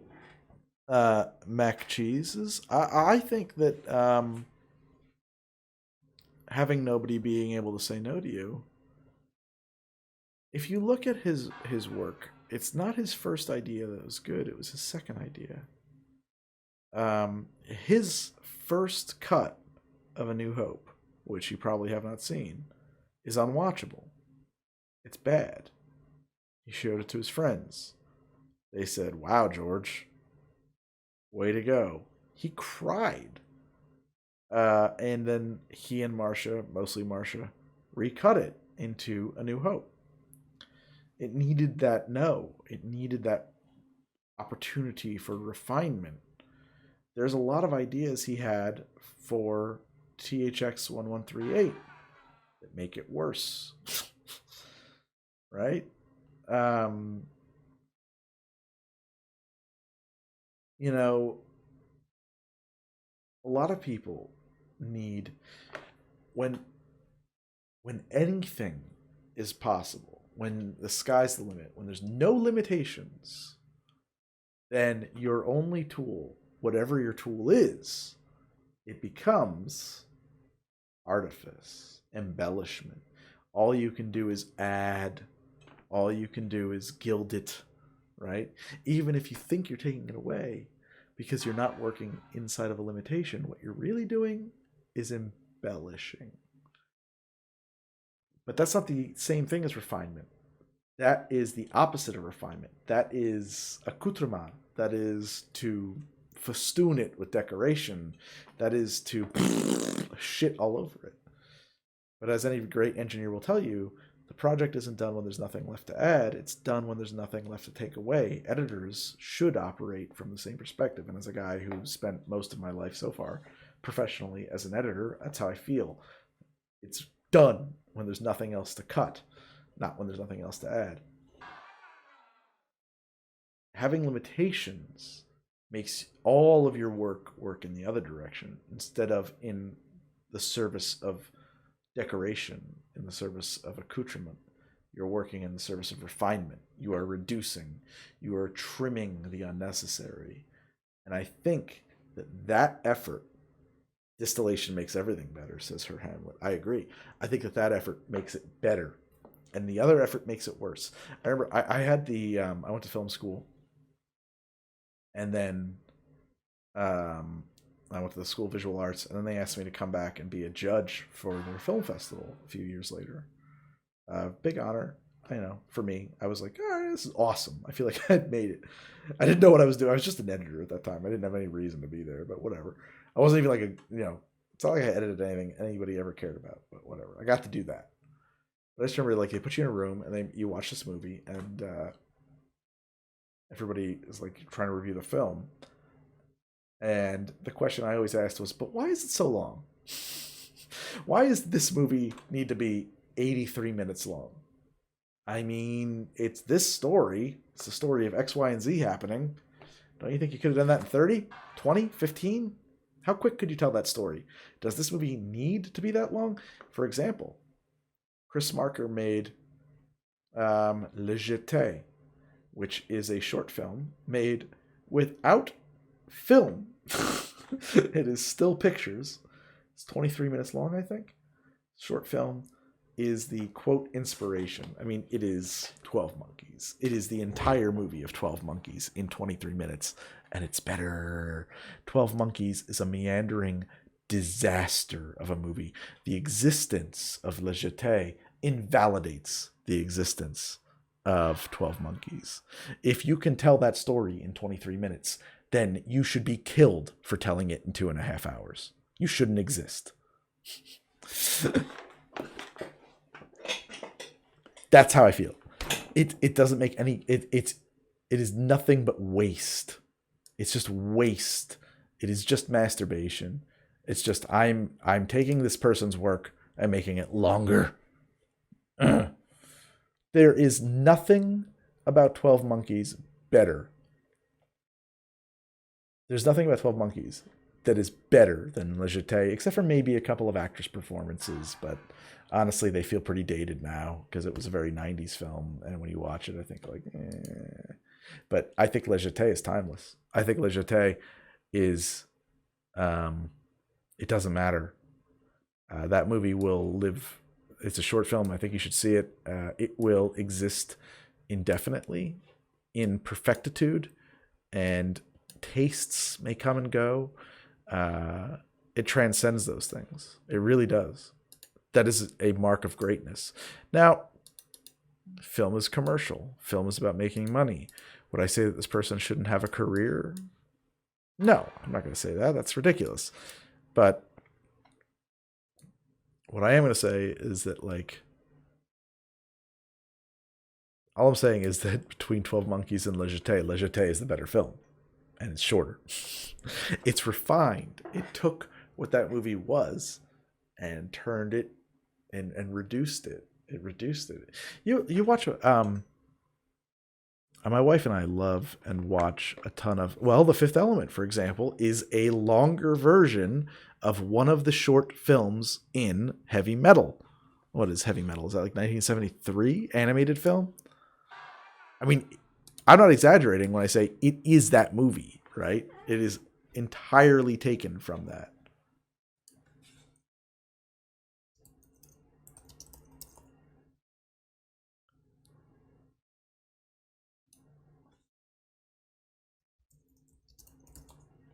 I'm going to find out what year it came out in. And it's a short, and it's like 12 minutes long, 13 minutes long. Basically the same story.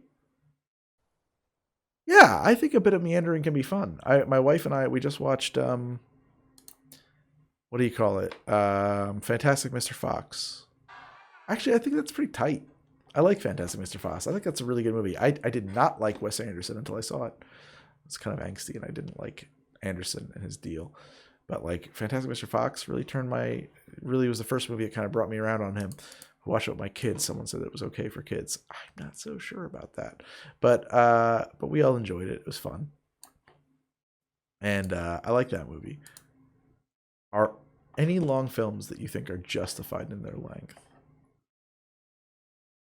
I think they're all justified in their length. I just feel like, what are you doing with that time? Like, if you watch, this is what I was getting to before. My wife and I watch a lot of pre-code movies from made between 1930 and 1934. If you don't know what pre-code means, you probably think weird. He likes to watch very bad movies, but in fact, these are very good movies. These are movies that were made in a time when Hollywood could literally do anything. It's 1934, or at the end of 34.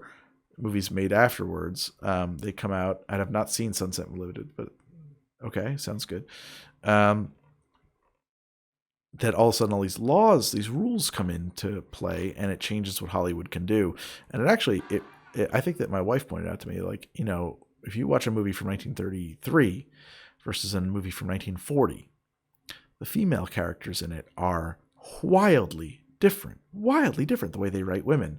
1933, this is a character with agency. This is a character who's moving the plot. This is a character who's making her own decisions. 1940, this is a prop. This is an object of some other character's desire, and that is the only function of this character.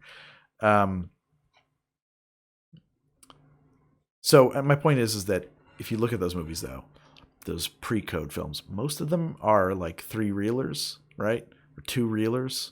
So they're 60 to 80 minutes long. Pretty short by modern cinema standards. The amount of stuff that they can pack into happening in that time, the economy of their filmmaking, and you don't feel like you're missing anything. You don't feel like you're missing character development. You don't feel like you're missing flavor or setting or work. You know what I mean? Like, they do it all, and they do it all in a shorter, faster package, which means that, tick to tick, frame to frame, second to second, minute to minute, more shit is packed into that movie. There's more jokes, there's more action, more comedy, more drama being forced into it. So you're not missing it. It's in there. It's just distilled. You've taken out all of the extra. I think that the amount, like I was saying, the economy of those films is incredible. And if they could do it, why can't anybody else? Why do movies need to be 3 or 4 or 5 hours long? What was it that I was watching the other night? We had to turn it off. I could not get through it. Oh, so bad. It's like, I think it was last night we were trying to watch it. I know, like, recently we tried to watch the second Fantastic Beasts movie. My God, I couldn't watch it.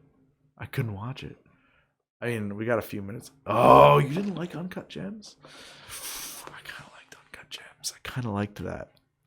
It was not the ending I wanted. It felt awful, but the fact that it got me to a place where it could feel awful, that's powerful filmmaking. You make me feel awful. That's good. I thought Get Out was the scariest movie I've ever seen. Get Out scared me so fucking bad. Dude, the second Fantastic Beasts, I mean, the first one isn't very good either. There was a decision made to, like, hey, Eddie Redmayne, could you perform your character in such a way that nobody can understand what you're saying? That would be cool. And he said, sure, why not? I thought Get Out was, I mean, just the concept of the sunken place. It cut me to my core. That movie filled me with existential dread in a way that no media has a right to do. Because I think that's what happens when you die. I think you just go to the sunken place, and I don't want to. But yeah, that movie fucking, for me, powerful film. Unnaturally so. I did not like Us nearly as much. I thought it had some very nice visuals. I thought it was very atmospheric. I liked even what it said. I liked what it was about. I just didn't feel like it all worked so much. That's not a very good review. So discard it if you want, but I don't know. Us didn't work for me so good. Any movies you ever felt weren't long enough or didn't have enough build-up? No? I don't think so. I don't think so at all. I can't think of a movie where I thought, oh, I wish that was longer. Maybe when I was young, and it was not so much like I wasn't watching, and this is a thing that happens maybe if you get really into media or content creation or whatever. Like, how you consume stuff does change. Like, people talk about that, like, oh, I went to film school. If you start going to film school, if you start studying film, if you start studying content and really having to think about it in as objective a way as you can, because you have to be as objective as you can, it's not really helpful to you and your craft to say things that are purely subjective. You have a different relationship to the media. That is universal. That will change how you consume media. When I was younger, movies that I wished were longer, like I just wanted to live in. I wanted the Goonies to be 1,000 hours long. I wanted them to go on 1,000,000,000 adventures. I never wanted that movie to end. I wanted to know what happened next. I wanted the second act of Weird Science to drag on infinitely. Why did that movie have to end? It could have just been like that forever. That was heaven. Which now, by the way, when I look at that movie now, that movie has not aged well. Is not a good film. There's not very sensitive in a lot of ways. So, like, I think that my attitude about how long a movie should be has changed. The Labyrinth. Why finish that story?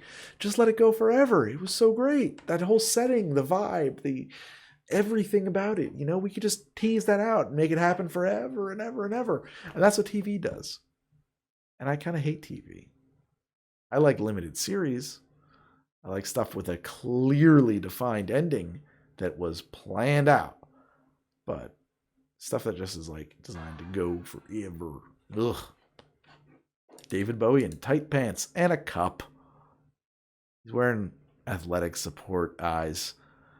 I mean, I don't doubt his prowess, but there's a piece of plastic in there.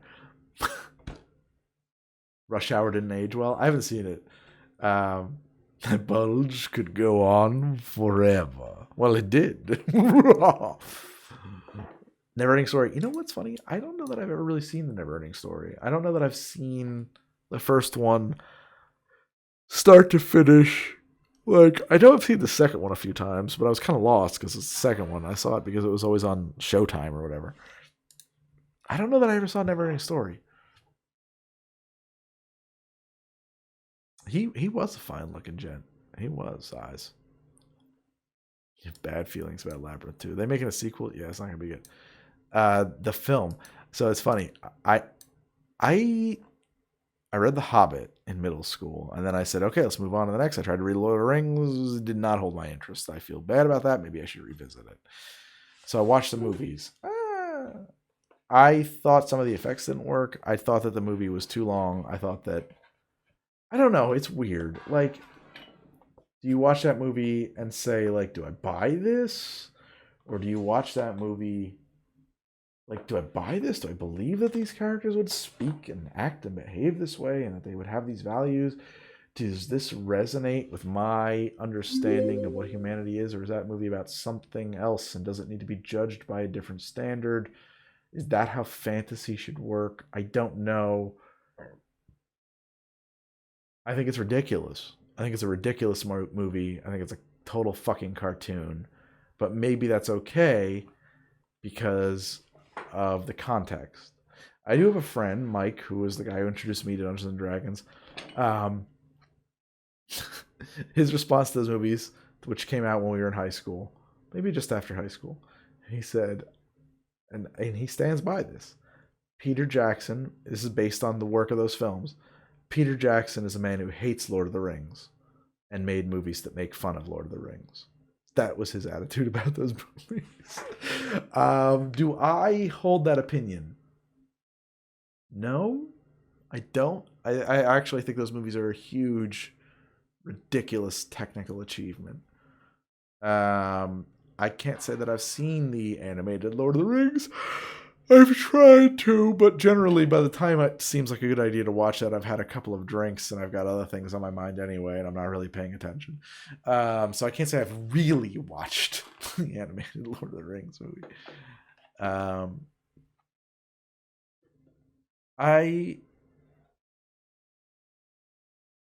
don't know.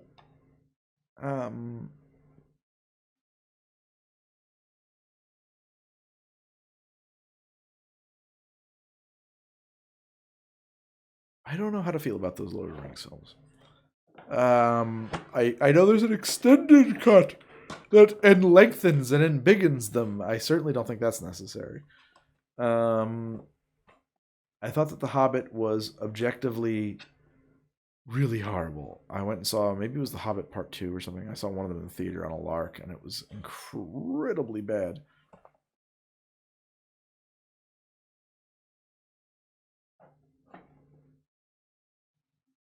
The Last Unicorn. I haven't visited that in a very, very long time. Yeah. Great casting for the Lord of the Rings. Absolutely. I would definitely agree with that, Red Barrel Rider. I don't think any part is miscast. I think every actor is perfect in that film. Really perfect for their roles. I don't know how many of those roles could not be done by somebody else. Like, I bet somebody else could play. Oh man, who's that elf? I think somebody else could do Orlando Bloom's role. I don't think that Orlando Bloom does a bad job, but like those are two different statements. Like, could anyone else play this character, Legolas? Maybe, and do it well or as well? Yeah, maybe. But did he do an inferior job? No. Sometimes that's not true though. Sometimes you have parts where it's like literally nobody else can play this part. Nobody else. Sometimes that's just like down to like mechanics, like the physical element of it. Like nobody else could do Gene Kelly's work in like Singing in the Rain, right? Nobody else could do that part. Like they literally just don't have the skill. They can't do it. That movie cannot get made without an entire history of musical comedies and musical films behind it. It just can't happen. So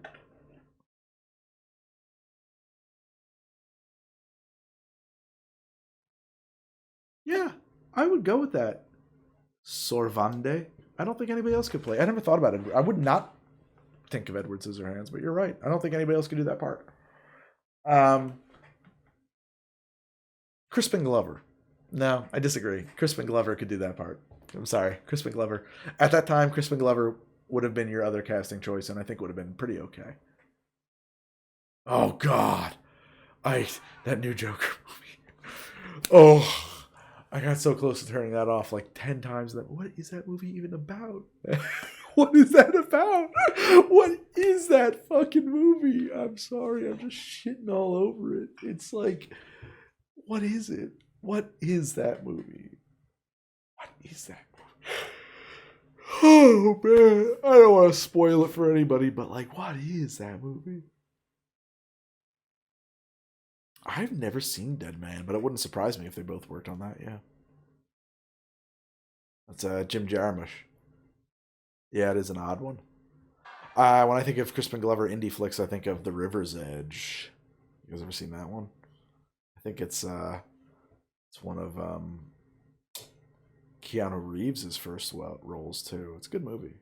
River's Edge. It's good.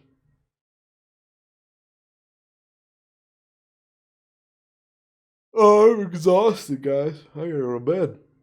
But I do like hanging out with my friends here. I thought it was an amazing representation of mental illness and how people who have it are treated. I also don't understand why people have. So, but I don't. What the fuck is his mental illness? Like he murders people. You know what I'm saying? Like, what are you saying about the mentally ill? That's my problem with that. Like, I don't know. I don't know. I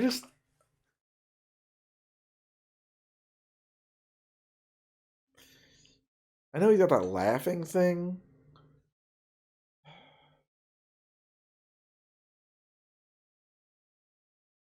But like,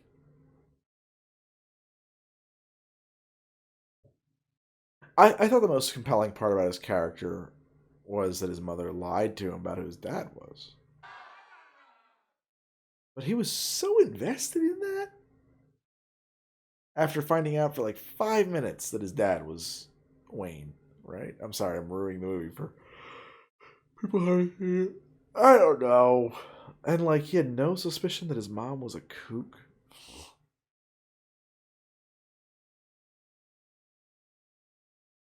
There were things about the movie I liked. There definitely were. I just I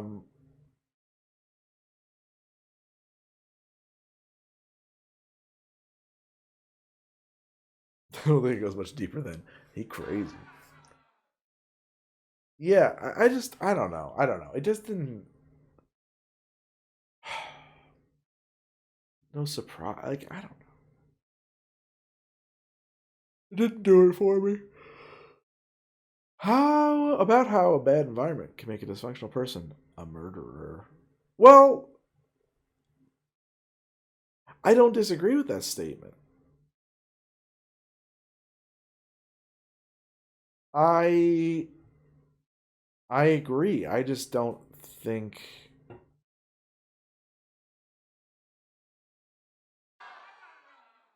I don't know why my computer keeps making some weird noise. I keep hearing some weird, like, crashing noise. How a dysfunctional environment can make a bad environment can make a dysfunctional person a murderer.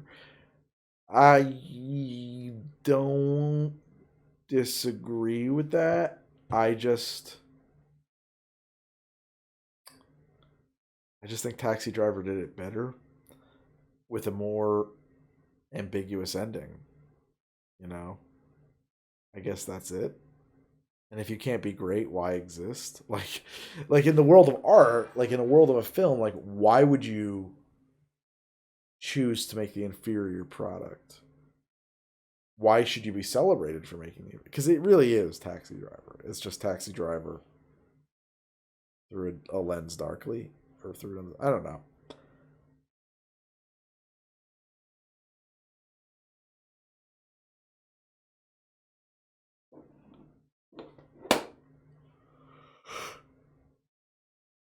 I mean, I don't even think it's tribute to Taxi Driver. It is literally Taxi Driver. it's Taxi Driver. It's Taxi Driver. What's his name?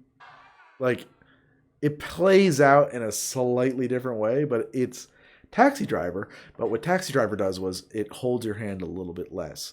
It makes you watch the movie and think, oh, cool, that guy was a hero. He did those things and he set that girl free and he did an amazing thing.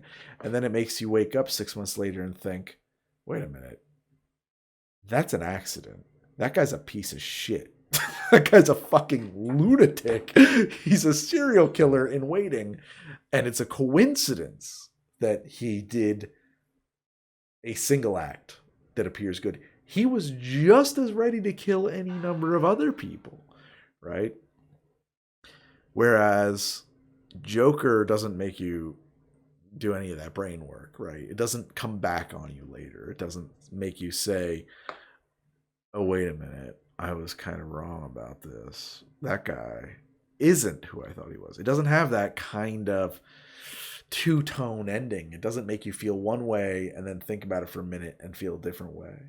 I think, yeah, exactly. That's what the thing is with Taxi Driver. But that doesn't come across the first time you watch it, especially if you watch it when you're in high school, which is probably when you watch that, and you also watch what do you call Clockwork Orange, and you're gonna watch Fight Club. All these movies that high schoolers, particularly high school men, misinterpret. They don't know what they're about. They get the very wrong message.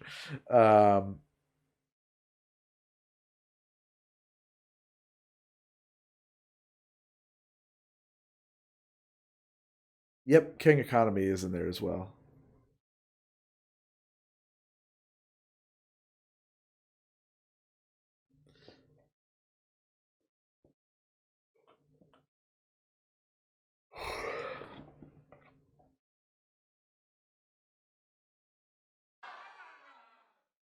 Who's that? Talking to you, Al Bowie, Al Boo. That is an intense thing to hear. I forget who it was. It was Sachs. He's like a neurologist, I think. And he said he was studying the brains of sociopaths and found out that under functional fMRI, they are fundamentally different. And then he tested himself and found that he matched for sociopathy. And all of his friends, when he told them, like, I think I might be a sociopath, they were all like, well, that makes sense. He was like, wait, what? Why are you my friend if you think I'm a sociopath? He's like, well, we don't think you're nice. We think you're cool. I was like, whoa, that's fucking intense. We don't think you're nice. We think you're cool. I think his last name is Sachs. I think that's the guy.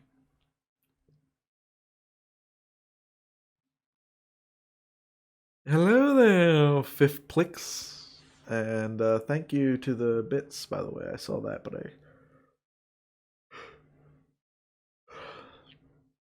I agree with that, Fluffbot. I think Joker would have been a stronger movie if it wasn't shackled to the Joker. I think that's accurate. I dig that.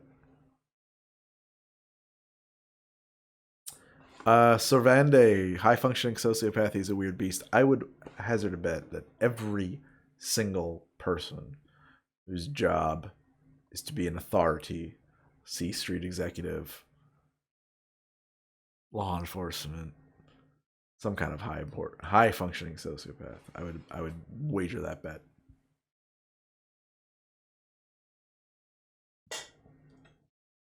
Oh yeah, man. The Beatles. Well, like, how good of a drummer do you need to be the Beatles drummer? What is that sound? I keep hearing like this weird noise my computer keeps making. What is that noise? Like, Ringo was a good enough drummer for the Beatles. He was fine. He could play some skiffle. He could play that 4-beat. You know, it's fine. But you know, he's Ringo. He's easy to get along with. He's Ringo. He doesn't want to write too many songs. It's fine. Maybe some sound is still looping and I didn't realize it. That could be.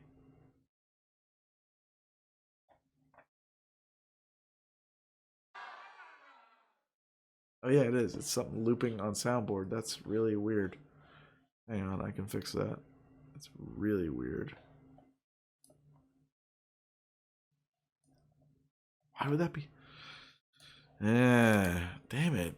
I'm learning things here. Unfortunately, the soundboard doesn't work the way I thought it would. Which is kind of frustrating.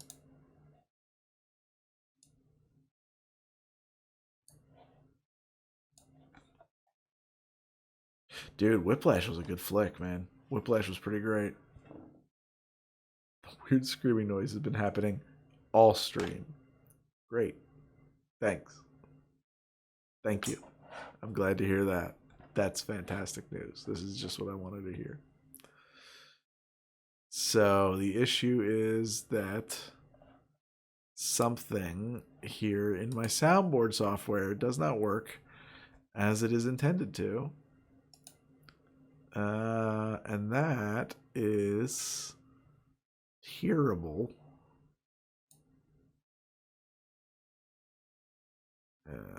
That'll do it. Oh, shit. Excuse me, guys. I frickin' goofed.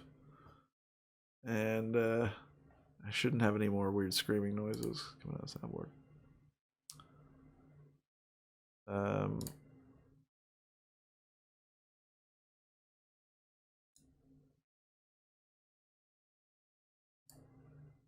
There we go.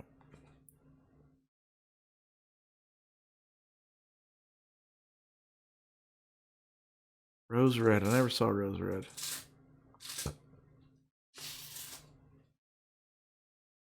It was very hard to hear during the D&D. It was easier to hear during the Fallout 2 and a bit after. Okay, good to know.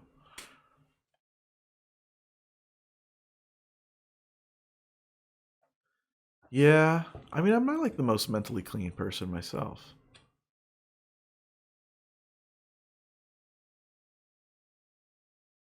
Huh, Rose Red. Yeah, I should check that out. It sounds good. I don't even know what it is. I don't know anything about that movie.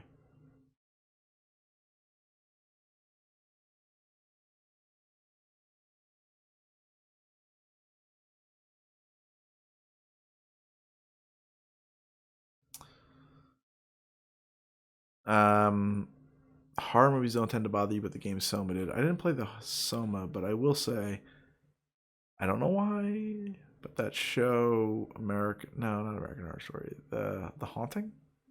I think it was The Haunting on Netflix, about the family in the haunted house years later. There were elements of that show that really got to me. I think they're doing a sequel series too.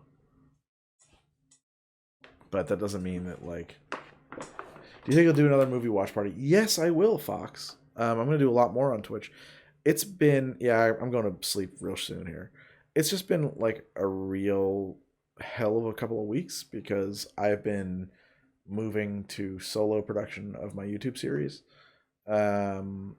Rose rate is 254 fucking movements. God damn it. I've been moving to solo production of my YouTube series, and that process of kind of doing that and writing the episodes and creating the content and shooting it alone and figuring out, well, how much time does that take? Where does that fit into my life? Has taken an enormous amount of effort.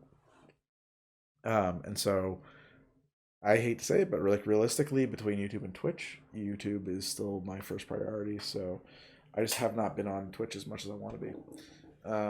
And a big part of that is that, and so as a result, I haven't done like a lot of things on Twitch that I want to do. I really want to be on Twitch 3 days a week. So D&D a week, 1 day a week, 1 day kind of a wild card, but probably like bar stuff, game stuff. And then I want to do a third one every week that'll be a talk show that we're still working on the format. I'm trying to figure that out, where I'll have guests on. And I mean, really, it'll be a podcast. It'll be a long conversation between me and a guest. And so, and if it's only going to be 2 days a week, it'll be D&D for now and a podcast kind of interview format show. As much as I really like playing games and hanging out and doing that kind of stuff, it's just I gotta pick something. Sometimes you gotta pick something that doesn't fit in the schedule, and that would be the one that doesn't fit. So, I gotta put this leg up. I have a torn cartilage in my right knee, and it hurts, and it's really hurting right now. So I gotta put this leg up on top of the table. Not a torn meniscus, torn cartilage. But they can't fix that, they said.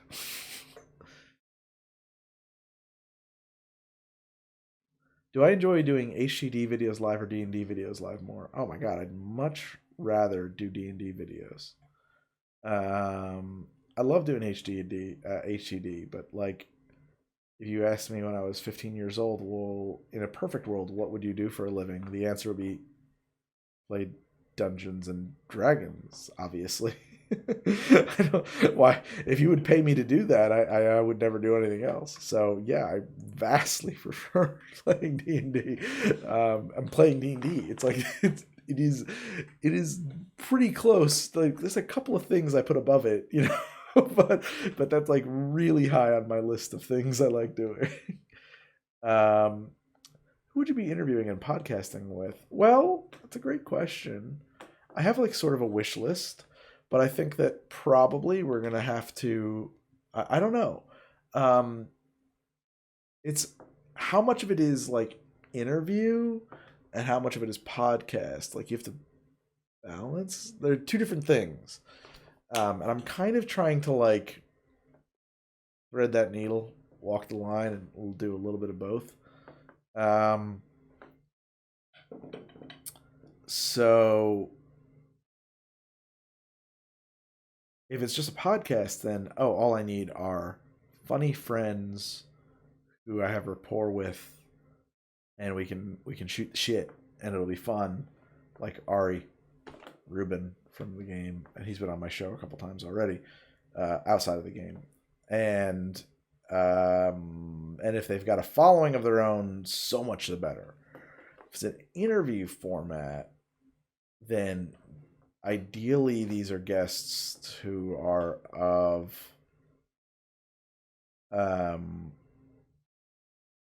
interest to the general public. These are people who have, people want to know what they're thinking. I don't know, like they're the kinds of people you interview. So, but I don't have that kind of access. I'm not Joe Rogan. I am not. But Joe Rogan's show is more of a podcast, right? Like he gets people on there occasionally. I think that he's got a really great format. I am not a fan, but he's got a great format because like 8 times out of 10, 9 times out of 10, it's just whoever he can get, his friend, another stand-up, whatever, just someone to do the show. And then 1 out of 10 times he gets somebody of interest, and now he can do that instead. I don't know if you can a budget Dick Cavett. Yes, Dick Cavett is exactly the thing. That's exactly it. I don't know if anybody else can do just like physically, like not like do you have the connects plus the kind of following plus the kind of presence to do the Joe Rogan show. I don't know if anybody else can do that. Exactly. I don't know if anybody's going to be able to do that exact format the same way. But like, you know, if you compare like WTF with Mark Maron against that, they're different. They're very different formats. One is very focused on like, let's talk about you. Let's talk about your work. Let's talk, well, WTF rambles. I'm actually thinking, I'm not a big WTF listener. I'm thinking actually of Here's the Thing with Baldwin. Here is, you are the object of the questions. Let's talk about you and your career and how you got here and all that stuff, right? Whereas something like a Joe Rogan show, a podcast format, a radio talk format, is more like, what you do this weekend, man? You see this thing in the news? Oh, yeah, let me tell you about this thing in the news. I'm going to tell you what I think about it. What do you think about it? You don't agree with me? I don't know about that. I think you should agree with me. Do you do anything with Babish anymore? I will do anything with Babish. Guy doesn't return my calls.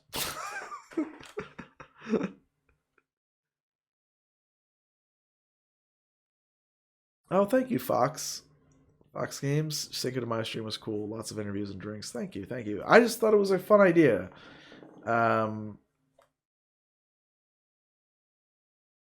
No, I think you're right, Eyes. I underplay that. It's actually really funny. My friend Brad, guy I've known since like literally since third grade, sent me a text earlier with an article, and it was like they were interviewing people who had a YouTube channel with like 700,000 subscribers because they had a major life event. I guess they had a kid that they adopted that it didn't work out. They had to find a new home for that kid, which is tragic and heartbreaking.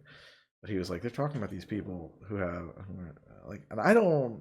This is like a weird. I'm drunk, but you know, he was just like, "You're a bigger deal than these guys. You got more followers than them."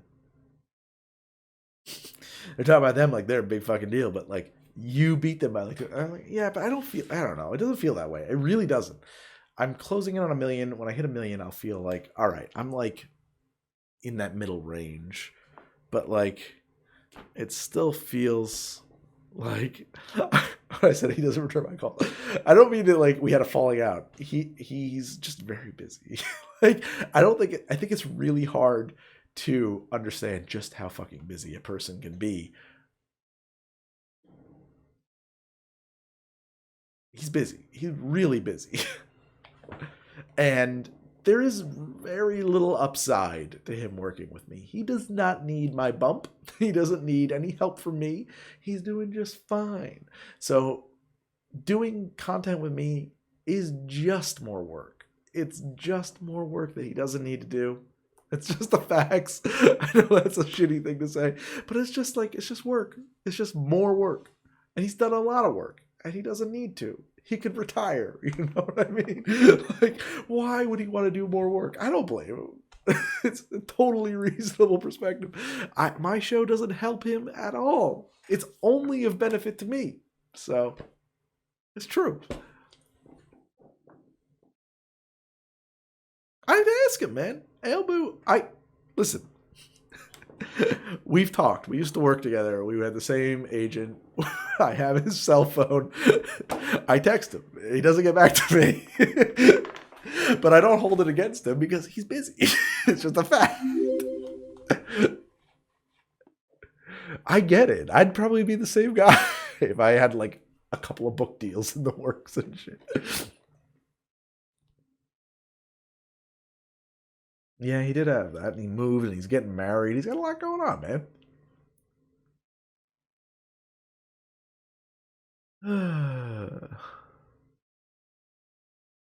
That's awesome to know, Oz. Thank you. Yeah, I think, but my point is, I think I probably have more pull than I give myself credit for, which sounds very self-serving, but I think that might sort of be true. Oh, the correct answer to your dream job is I don't dream of work. That is the correct answer for Emily. Yes, I don't dream of work. I don't. Those are nightmares. When I have dreams about work, those are nightmares. My dream job is A Mai Tai and a hammock and a sailboat. That's my dream job. When is the book coming out? I gotta write that. I don't know really what it is yet. I know that it seems like it should be obvious, like what is the How to Drink book. From my perspective, it's not. I feel like if I'm gonna write a book, I gotta put something out there that needs to exist. I don't want to create something that is pure fan service, if that makes any sense. I want to make something, anything I make, products too. Like if people are always like, why don't you make your own barware? I was like, because there's good barware out there, and you don't need any barware. That, I mean, like I'll affiliate link somebody else's good stuff, but like there's no void in the marketplace. Like the stuff exists. You know, it's good. It's good. They figured it out. If I had something to add, and as soon as I figure out what I can add that doesn't exist, then I'll do it, I guess.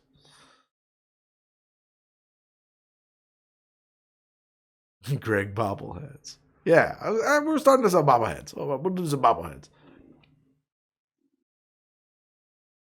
Oh, thank you, Servanda.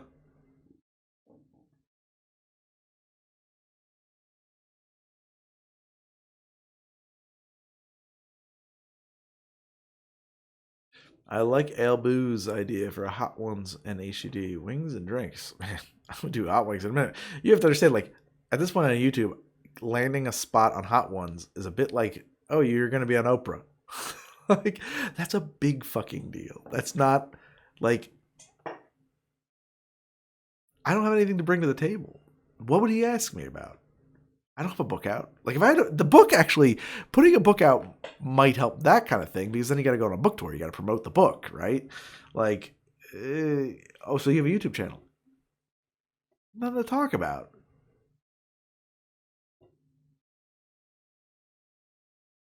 An update on my barware videos. Yeah, we could do something like that. That's an interesting idea, actually. Are you familiar with Ikigai? It's the idea that your purpose is something that you love, you're good at, get paid for, and the world needs. No, I've never heard that. The idea that your purpose is something that you love, you are good at, get paid for, and that the world needs. It has to satisfy all four. That's interesting. So you're saying How to Drink is my Ikigai. I like that. Can you speak about how the Welch's video came out? I enjoyed it, but never provide the video. Yeah, absolutely. I can talk about it. That contract is long expired. They reached out. So I was with a management company, which is for a while there. If you ever have a YouTube channel that does moderately well, management companies will say, "Hey, we can help you secure deals, and it'll be better, and you should sign up with us." And so I did, and we did that for 2 years. Or no, for 1 year. We had basically our contract ran 12 months, but in the term of that, Welch's reached out to me, and the email didn't get replied to, and I said to my rep at this management company, "Hey, why didn't you reply to this?" She's like, "Well, I didn't think you'd want to do it." I was like, "Are you nuts? Of course I want to do it. Like, let's at least find out what they're gonna pay." Right? I don't give a shit. Like, it's fine. I'm happy to say, like, well, this is what it costs, and this is what I'm willing to do. Does that work? And so they said that they wanted to do a thing, and I said, great, and I'll do it. And this is the rate, and we came up with a price, and I said, but here's the deal. They were saying, well, what do you think you should do? What cocktails do you want to make? I was like, I want to do this whole idea. I wrote up a pitch, basically. I wrote up a pitch and said, I'm going to do these fake historical moments that draw on some real history, and we're going to do cocktails inspired by those fake histories. And to me, in my brain, that was hilarious. I don't think anybody else got the joke because the videos did not perform very well. And Welch just hasn't come back. So I don't care. Whatever. It's fine. But to me, it was really funny. It was very funny in my brain. That's my sense of humor. I guess I am wrong. So yeah, and so I wrote up these 3 episodes, the fake stories. They're not entirely fake, by the way. I mean, like, there was a drought in the 70s that many people credit for the creation of vert skateboarding. Like, without the drought, there was no skateboarding in swimming pools. Nobody was going to ever get over the lip of a ramp. Like, the idea of half pipe skateboarding comes from that drought. That stuff about Lexington and Concord, I made up entirely. That one's pretty fake. But then in the other one too, like the guy, I forget his name now, but at the time, like the guy who I quoted as having invented brunch, he was a real person.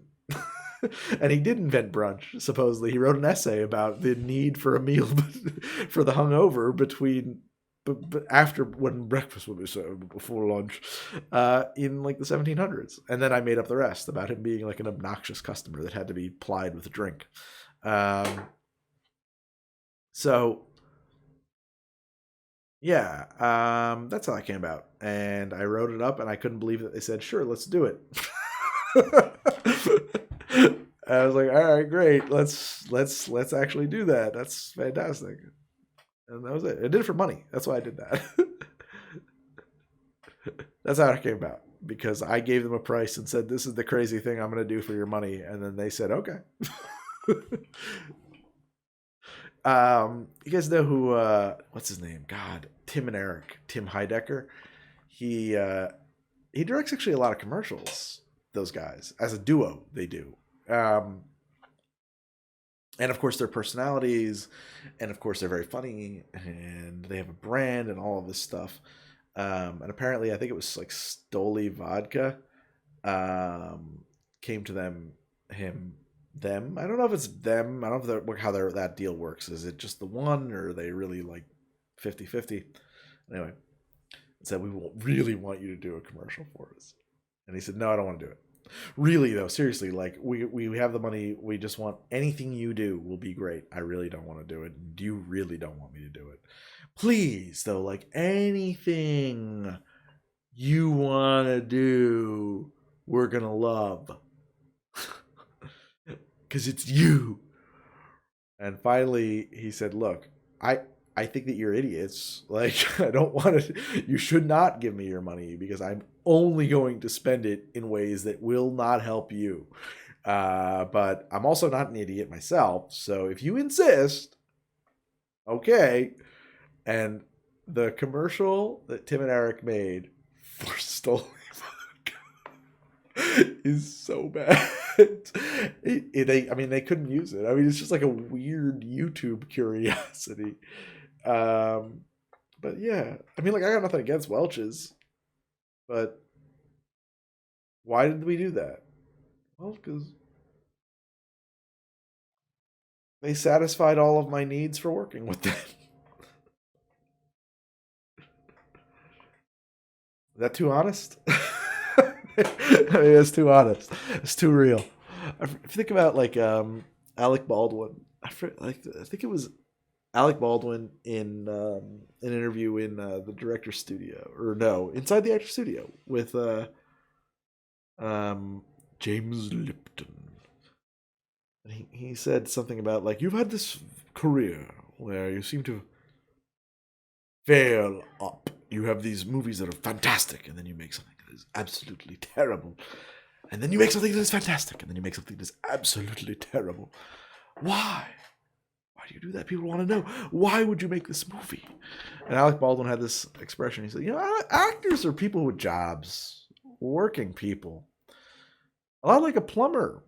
You know, if you call up a plumber and you say, hey, Mr. Plumber Man, can you install this sink in my bathroom?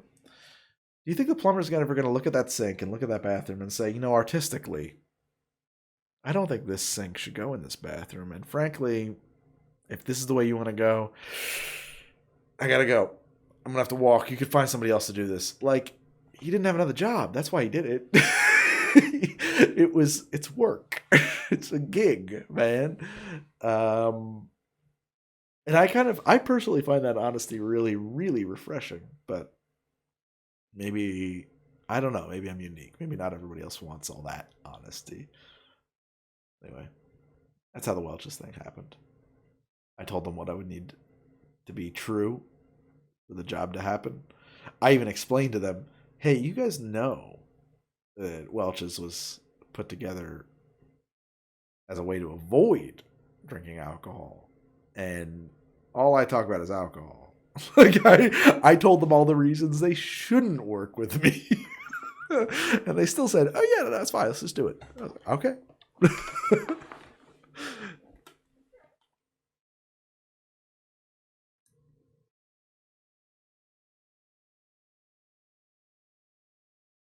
It is the one with Zach Galifianakis. La, la, la, la, la, la. It is the one with Zachy G. I cannot say Galifianakis right now. You should do more structured videos on video games. Your critiques of Fallout 4, etc. were great. Thank you, Dobster. I appreciate that. I don't know. I have the soul of a critic. I'm a cynical and mean-spirited man. But deep down underneath it all, I'm a piece of shit, really. But like, I don't want that to be my brand. I don't know that I want to be a critic. Even though, I mean, I am a critic. But I don't know that that is where my better angels lie. So diving into video game or criticism, like I want to do film quote criticism, but really it's like I want to talk more about film history and basically only talk about movies that I think are amazing, and not have to give, I don't know, and like the universe doesn't need more negativity. I hate on a lot of shit. I don't know that I need a whole platform dedicated to me hating on shit. I don't think that would be bad for my soul. I agree with that. I don't think that. I mean, they didn't ruin it.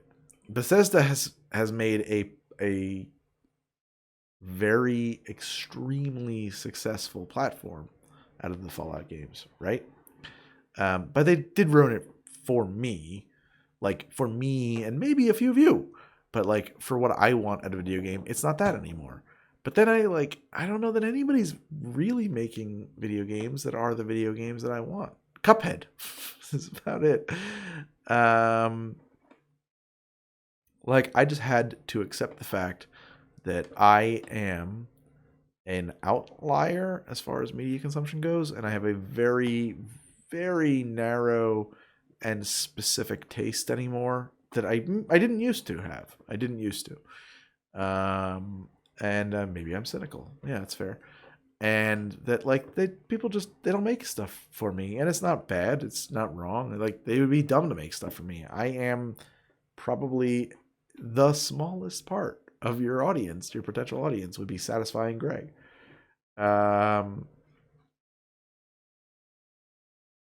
So like, why would you make anything designed to satisfy me? You shouldn't. It would be a mistake. But that doesn't change the fact that most movies are not made with me in mind.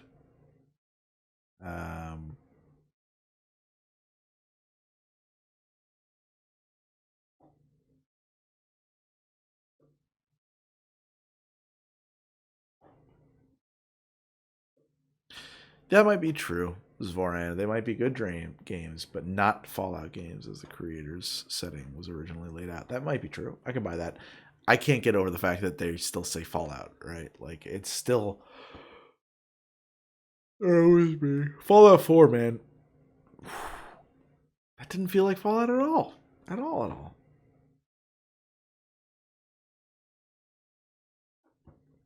Yeah, that's fair. Crucifer Omega.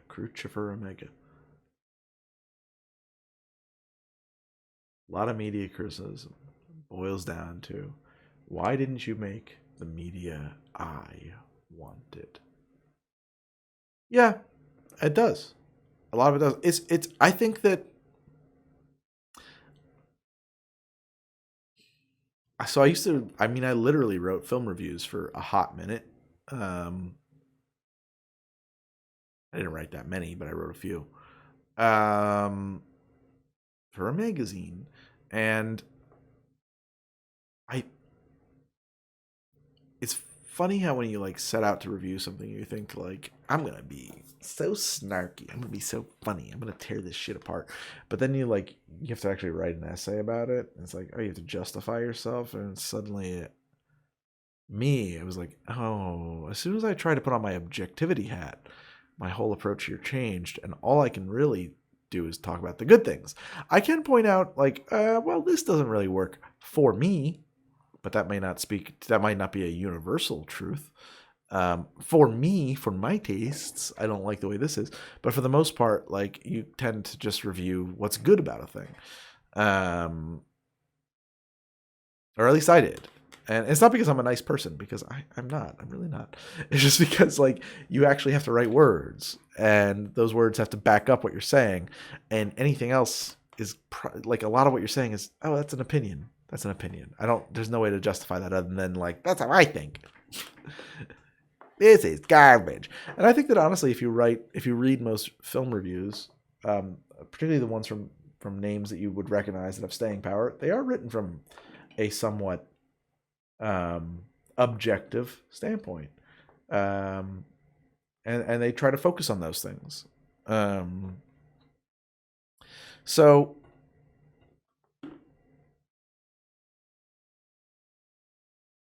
like, I have this very specific suspension of disbelief requirement, this very specific tolerance for dialogue and performance, and I don't know too many other people who share that. One of the things my wife and I tend to bond over. Actually, we both have this same level of bullshit detector, if I may, and that ruins almost everything for me. Like the Witcher game series. That Witcher 3, man. That's not how people talk. That is how a bad fantasy writer imagines that people talk. And it takes me out. I just, like, it's impossible for me to engage with that content and buy in and get invested in the scenario and in what's happening. It's fake. It just feels fake. And what I love about A Song of Fire and Ice, when it's good, is that it does not feel fake. It's when you say, well,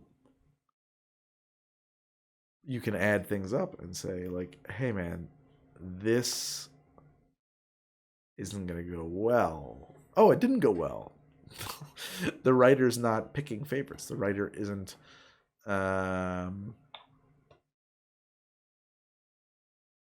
The writer is not involved. The writer is transcribing imaginary events, not creating them. I think there's a difference. So, like,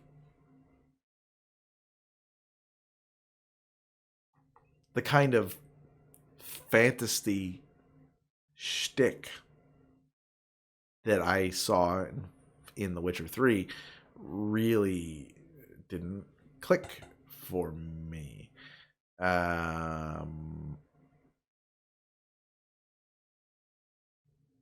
So, but, like, even the way she talks about it, like, here's the thing that I think is true about most people, right? Most people, they don't want to bare their souls to anybody ever. They don't. They just don't. How much do you, in your day-to-day life, want to tell your deepest, darkest secrets? And I don't mean, like, your deep, dark secrets. I mean your deepest, darkest secrets to anybody. You probably don't. You probably have things you want to keep under your hat. I'm trying to remember what show it was. And it was recent, too. My wife and I were watching some show. Oh, no, it wasn't a show. It was a movie. It was the adaptation of The Goldfinch, a book she liked, but she even admitted, boy, this was a bad movie. And it was a scene kind of late in the film. And I kind of forget who was speaking, but all I could think was, boy, this scene would play better with the exact same words if somebody had said to that actor or actress, whoever it was, you don't want to say this. You have to say this. You don't have any way out of this scene. You've got to say these words to leave this room. But the last thing you want to do in your life is have this conversation. But instead, this actor chewed up the scenery with these words, took these words that are, I mean, it was just so expository. You know, like, it's just not how people behave. I'm sitting here talking to a camera in my basement in the middle of the night, and I'm doing radio. I can't afford dead air, but most people can. It's a different set of rules, and that's just, and I think that it just doesn't ring true. Like my something. This is a movie. This isn't actually happening. There's no stakes. The way this is going to turn out, it's going to turn out whichever way the writer needed it to turn out. You know.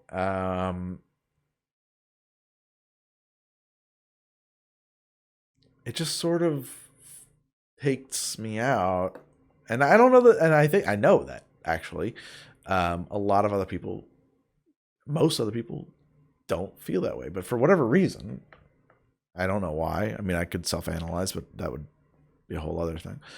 That has become like, do I buy that these people are real? That has become my objective truth about media. Do I buy that this is a real person, and that this is how a real person would act, and this is what a real person would do, and that this is what would really happen? I can take any fantastic element. You got fucking lightning bolts and fireballs coming out of people's fingertips. You got dragons and stuff like that. Fine. How do real people respond to dragons and lightning bolts and fireballs? How do they do that? That's the question. That if it feels like authentic humanity, then I'm along for the ride. And if it feels like,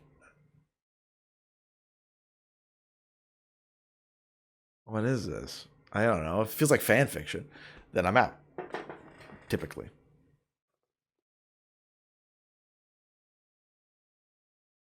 And that would be the right answer, Rongol. Holy fecking feck. I'm going to get my butt out of here would be my right action. Dragons, lightning bolts out of people's fingertips. Yeah, you would leave. That would be the normal reaction. There's a possibility that we can establish a setting where you were raised amongst that environment. Maybe you have a different reaction, but you would still have the reality of that scene, of your characterization of that scene should be informed by the setting, and absence some clear deviation from reality, it would be normal. People still talk the way normal people talk, even in fantastical scenarios, right? Yes, it is exactly that, ALBU. It is a issue of suspension of disbelief being broken within the universal story. And for me, one of the things that no people do anywhere is monologue. They just don't. You don't get to do it. Do not write a monologue. Do not write a big epic speech. Do not write it. Just don't fucking do it. Nobody, unless there's a real specific reason, nobody wants to tell a big story about themselves or the situation, except for someone like Cornyn Toscaya, who I played in D&D tonight, who is a fucking sociopath. Literally, like, that is one of my core notes for this character, total sociopath. And who doesn't believe that, basically, like, can't conceive that other people exist, and who launched into something like a monologue for the sole purpose of trying to intimidate people and talk about what a badass he is, and to advertise to all of those characters, I am a murderer. You are in danger. Because he's a sadist and that brings him joy. Those are valid reasons to do that. I don't know what the other valid reasons are. But like a self-important bard or like whatever, but like they're not. It is a negative trait then. It's not the cool part of the movie if that's the case. If this is the character doing the big monologue because he's a self-important bard, then this is this character's weakness on display. This is him at his worst moment, I think. And I think that the film should treat it that way, or the story.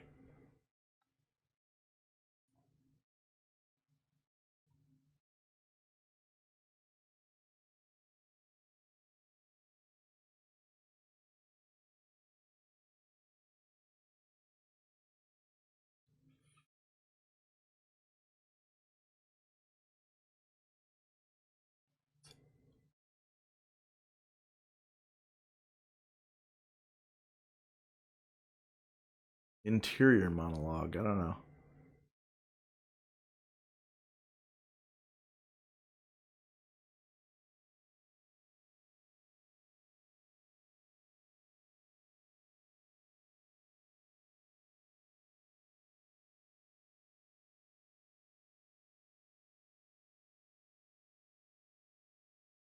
I liked Rome a lot, Eyes of Sin. I thought Rome was a pretty cool show. I haven't watched it in a long time, but there are characters in this D&D game who are kind of pulled straight out of Rome. I thought that was a fun show. I really liked that show.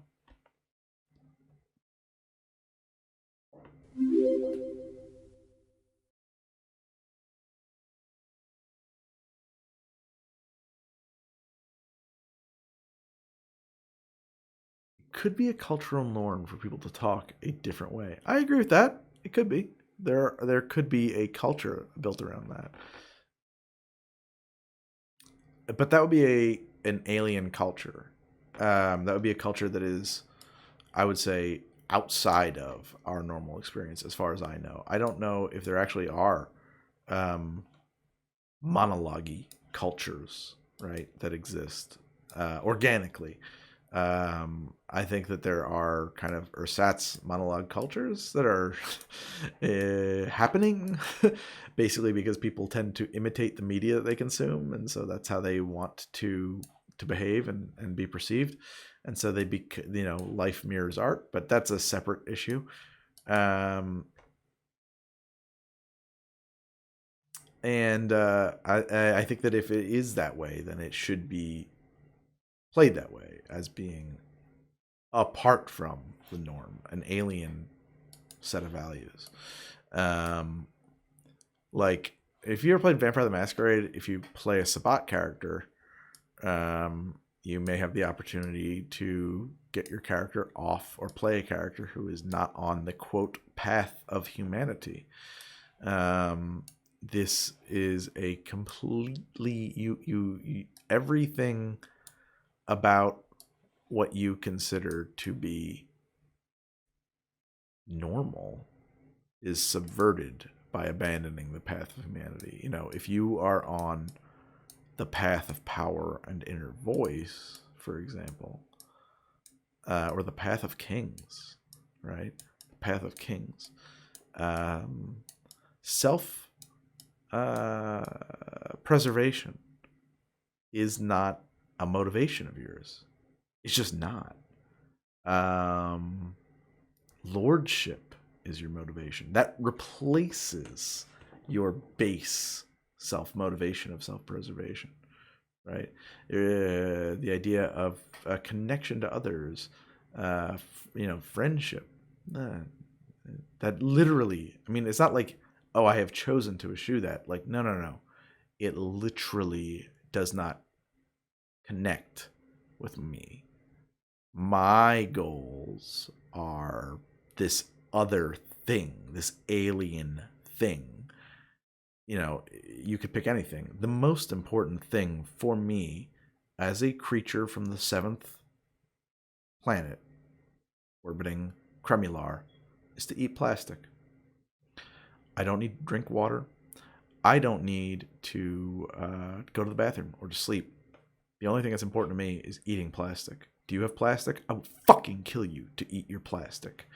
That is what I'm saying when I say like that is an alien, other culture. It is beyond. It is outside of the realm of human experience, and the thing that adheres to it is outside of human experience. It is not. It's not a player character, really. It is a thing that is not relatable to humanity. It is off the path of humanity. I think. That's my interpretation on that. So, a new Vampire the Masquerade. No, I didn't see that.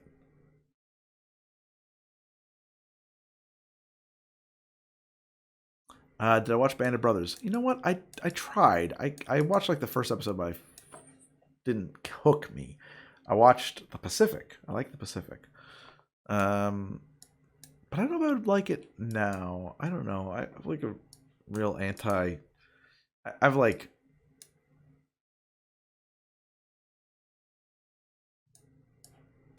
I liked how the Incredibles handled monologuing as a known villain trait. Yeah, but I feel like everybody in the Incredibles is a villain. I don't know. I, I try to watch that movie objectively. Like, isn't Syndrome the good guy? Am I crazy? I don't remember the details exactly, but I feel like Syndrome's the good guy. Like, he's trying to give you superpowers. That's a good guy. The superheroes in that are saying, no, my friend, it's just for me. Not you regular losers. It's very I know that he gets annoyed when people ask him like, so you're like a big fan of Ayn Rand, right? Brad Bird, but like he's clearly a big fan of Ayn Rand.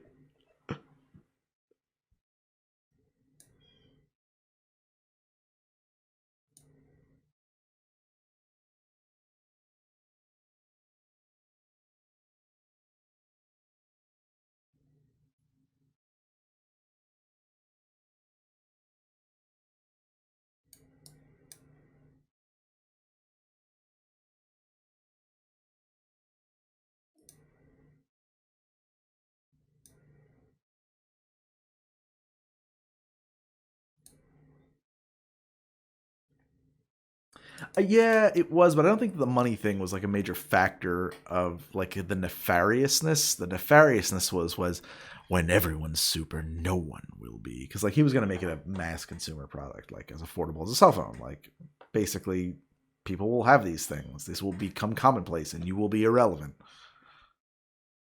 Did you ever see Tomorrowland? I wanted that movie to be so good, and it was so insane. I had such high hopes for Tomorrowland. And it's just like, Brad Bird, you're a bad man. You made a movie where all of the evil things are good. What is wrong with you? You're just like screaming at people that like evil is good. That's what that movie is.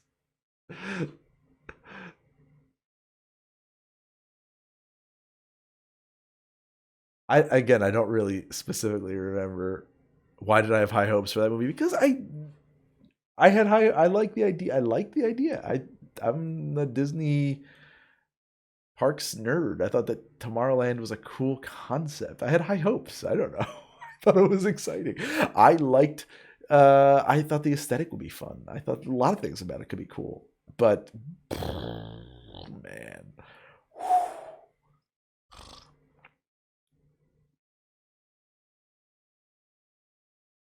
That's true. He did do that thing with the robot.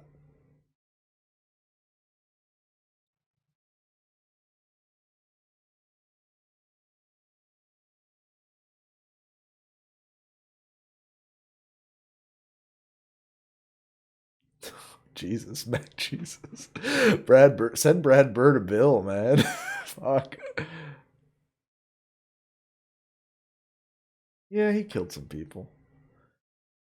He did. But were they people or were they superheroes? I don't know. He did do that though. That's true. But on the other hand, like all those guys kind of knew what they were getting into. It wasn't like he murdered them in their beds. He hired them to come and do a dangerous superhero job, and they failed at it. They were people with families and shit. That's true. Why were they going out doing superhero shit? Didn't they have more important things at home to be worried about? I wouldn't be going doing superhero shit. I have a kid. I'm not going to do that. I'm done. My superhero days are behind me. They're behind me, man. I got kids to raise. Maybe when someone calls you up and says, "Hey, I'll pay you some money to come do some dangerous shit," you say, "No, I've got kids. Thanks. Bye."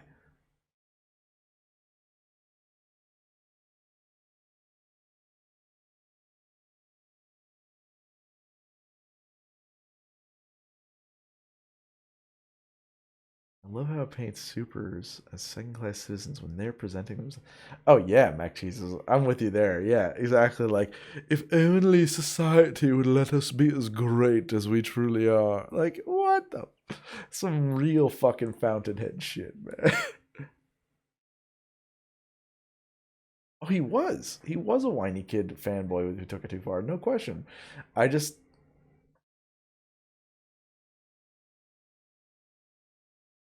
That's exactly what he did, Sir Blue Guy. Why were they susceptible to it? Why were they also susceptible to that? What defect exists in their heart? Brad Bird doesn't even know it's there because he thinks they were right. He thinks that was that like they got tricked. They got duped. They're supers. They can't stop being supers. They gotta be super. Just like me. Us A-types, we gotta be super. So when someone gives you an opportunity to be super, you gotta go do it. No? Especially if you have kids, like I said, like you should probably definitely do nothing to risk your fucking life. Like there's an entire lifetime of child raising that has to happen after you stop existing. So you don't get to go be super anymore. Those days are done. They're over.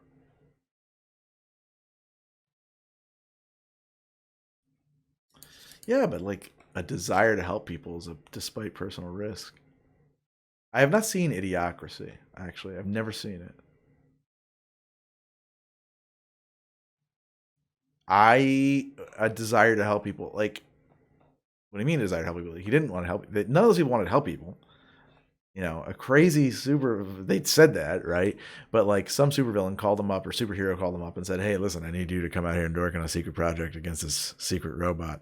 Do I work for the government? No, I don't work for the government. Do I work for any legally represented authority? No. But do you care about that? No. You get to come be a super guy again. Huh? That's what they cared about, right? Like realistically, what you should have done was hang up and said, "I'm calling the FBI." Like that's how you help people in that scenario. Getting on an airplane and not telling anybody where you're going was a mistake. You have to have, I think, and certainly that's the way Brad presented it, and it is a great movie. It's a beautiful film. It's a really, I love the art of it. I love the way it looks. I think it's a lot of fun, and I can even lose myself in it. And I think it's a lot of fun. But I do think that I don't think Brad Pitt knows what a good guy is. And I think he tried to make a movie about good guys. And I think he made a movie that's all about bad guys.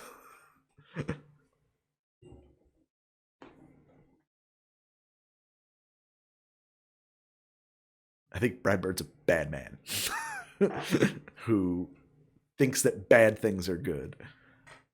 I mean, the entire premise of Tomorrowland, his other big, his thing is that like if only you regular people weren't in our way, we geniuses could build a perfect society. Oh, cool. Would you share that with us? No!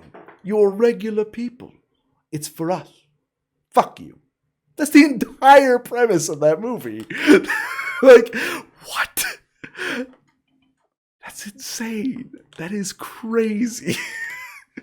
That's some sociopathic fucking lunatic shit.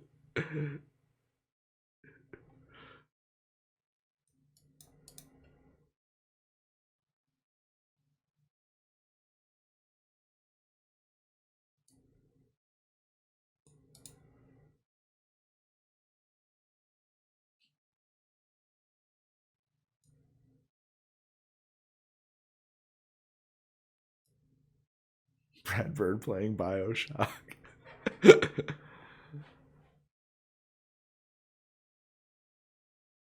Yeah, I haven't seen Iron Giant. I've seen clips. I've half watched it. You know, like I caught it in pieces on Showtime or something. I should watch that. I'm not. The thing is, like the way I would watch it with my kid, and she's too young. I'm not ready to watch. She's not ready for that yet. So I did watch The Boys. I liked The Boys a lot. I I also felt the one complaint I have about it is that Homelander involves completely unnecessary people in his scheme. Like he could just do all of this himself and put himself at zero risk. Why would he involve anybody in it when he can literally do all of these things. It doesn't make any sense.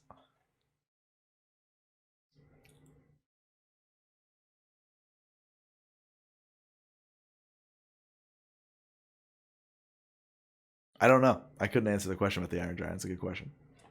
Good question. I should watch it.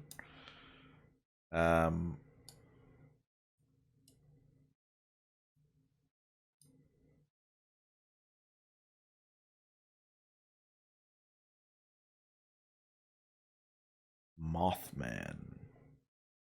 Mothman? Oh, they killed him. They killed him before the series began, right? Isn't Mothman the guy with like the flamethrower? Like they burned him alive or something? That's like the backstory behind the characters. I'm thinking more about like the fast guy. I forget A Train. Like, why would you involve him in your drug running scheme? Aren't like it just seems unnecessary. Like it's an unnecessary variable that you couldn't control. I don't know. All overall, though, I thought that show was really cool. I really liked it. I thought it was very fun.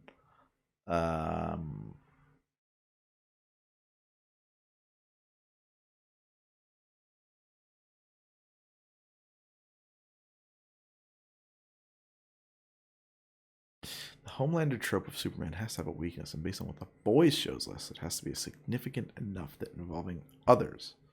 I don't understand what you're saying there, Al. Did you guys? But on the same topic, did you ever read Miracle Man? Originally released as Marvel Man. Good stuff. You should. Really looks at that character, the super. I did not watch Brightburn. Is that the? Oh no, it's not. Brightburn's the evil superhero one. I'm thinking of Bright, which is the what's his damn name? Will Smith in fantasy modern New York with ogres, sort of. Brightburn is something different. Did not watch Brightburn.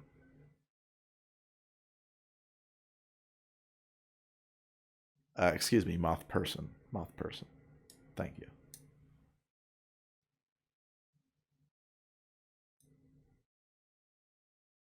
Urban fantasy movie. I was reaching for if it seemed like it was very cyberpunk, but I don't think it was actually a cyberpunk setting. But like cyberpunk, what's it? What's the one that people like? That's like D&D cyberpunk. Yeah. What if Superman was a psychopath movie? But why wouldn't Superman be a psychopath? Like why wouldn't he? Shadowrun. Thank you, Shadowrun.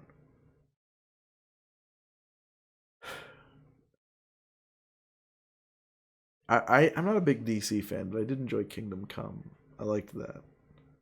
Superman's just like, I'm growing plants in outer space, guys. I'm busy.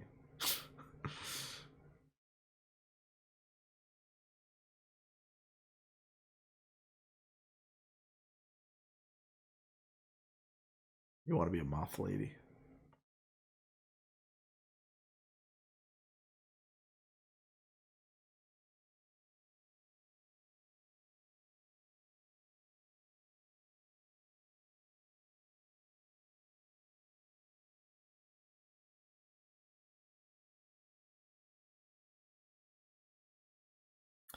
Oh, that's interesting, Ale. See, like, I don't.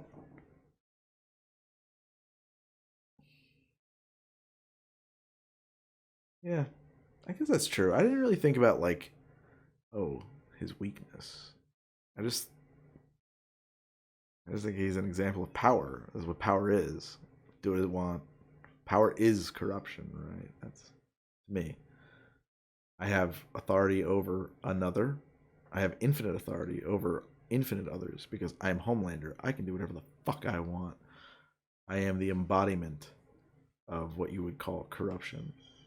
In truth, I'm just exerting my will on reality about me. I don't think it's about having a quote. I don't. For me, it wasn't about his weakness or his virtues or whatever. You know what I mean? Like he's a monster, And it's not a show about defeating the monster. It's about what the monster does. I think. About what monsters are. I think.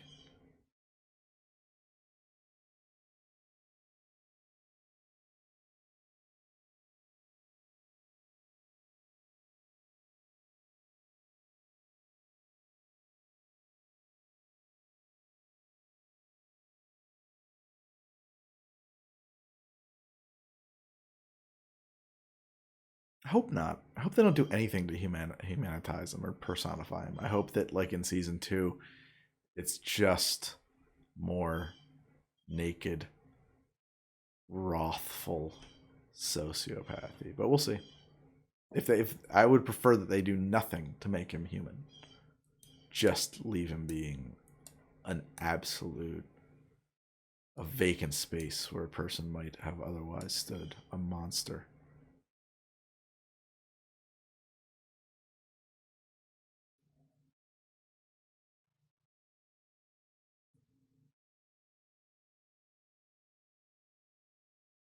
Bigfoot can only be caught with Payless. Goes on bankrupt, so there's no hope. I don't know that's right. I couldn't make it through the first episode of Altered Carbon.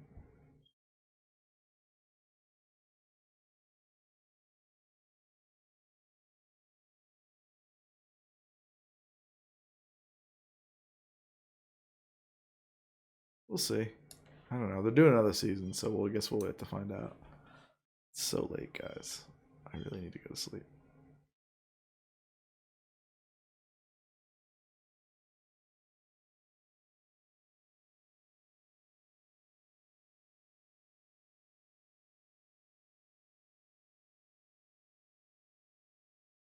But like, I do feel like Homelander is basically the military-industrial complex.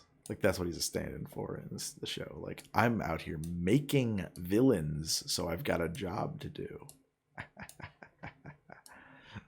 Like I'm intentionally making the world worse because the only raison d'etre for my existence is to combat war against the bad. You've got a solution for bad things that doesn't involve like cutting them in half with laser eyes or tearing their spines out of their assholes. Like, well, it doesn't involve me, so we got to make sure that doesn't happen. That's useless. I think that's like really the point of his character. He's just an examination of this is what power is. It is self-aggrandizing, self-collecting, propagating and emboldening, and it is unto itself just monstrous. It's not that power corrupts. Power corrupts. Absolute power corrupts. Absolutely. It's not that. It's that power is having power, having authority is a sin. It is fundamentally a vile human characteristic. It doesn't make you vile down the road. It is vile from day one to begin with.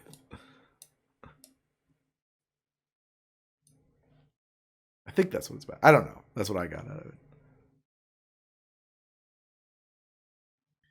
Homelander doesn't think he can do no wrong. Homelander thinks that the concepts of right and wrong are like a joke. Like, who cares about right or wrong? I can literally do anything I want.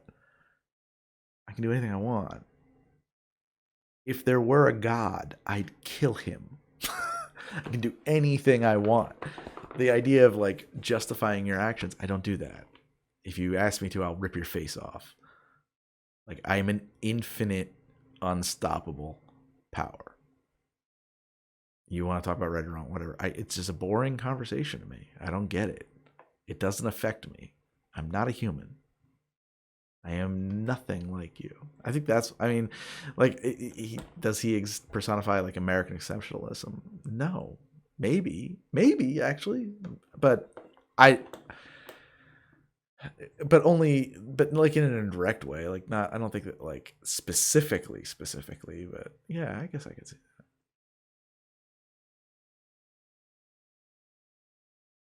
It's not so much that he thinks he can do no wrong. It's that he thinks that concepts of right and wrong are just like baby thoughts. Like baby thoughts.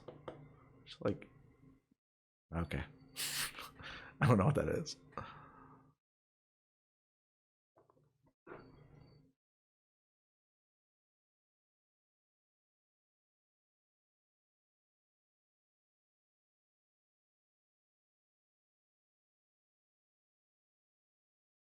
The birds are awake and the sun is up, which is not my favorite. Oh, thank you, Mannix. You can get a shirt just like this at Patagonia. I had to up my flannel game this winter. Needed some new ones. My wife shrunk all my others.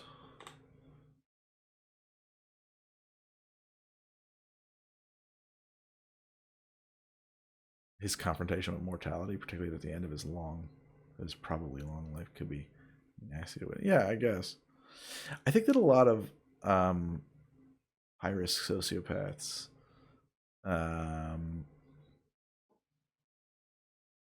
they've already kind of made their like they're fatalists. Like, I can do this for as long as I can and then I die, just like everybody else. I don't like it, and nothing I can do about it. Nothing you can do about it either. And until then, I will do exactly what I want. And when I lose, and when the chickens come home to roost, and when you catch me, I guess you'll just have to kill me, which was going to happen anyway. How's that? What? What? I am just that tired, Mannix. Right? Like, a lot of people feel that way, I think. What you gonna do about it? You gonna kill me? I was gonna do that already. I couldn't get out of this. Put immortality on the table and we'll have a different conversation. But I think that's how a lot of people, particularly like real, I mean, fatalistic, sociopathic individuals who they're just not set up that way.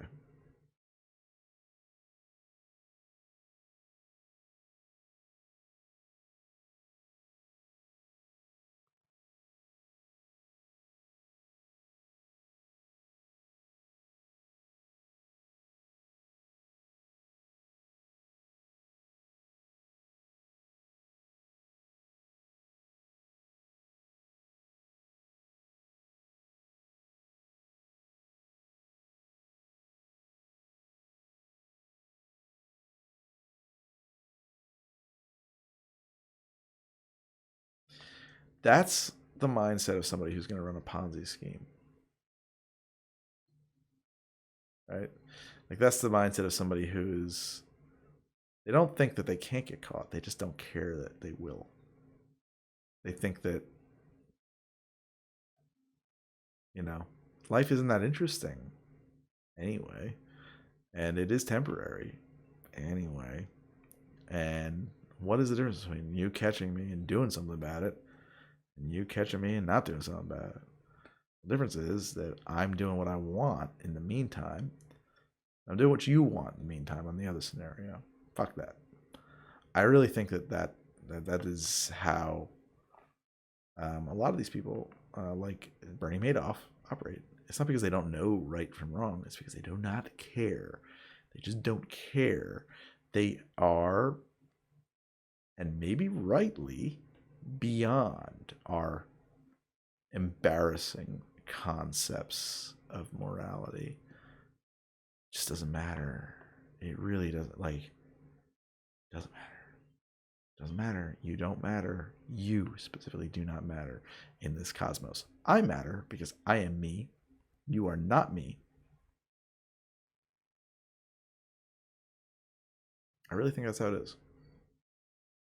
So when I think about, like, yeah, serial killers, Ponzi scheme operators, grifters, so where's that? Homelander.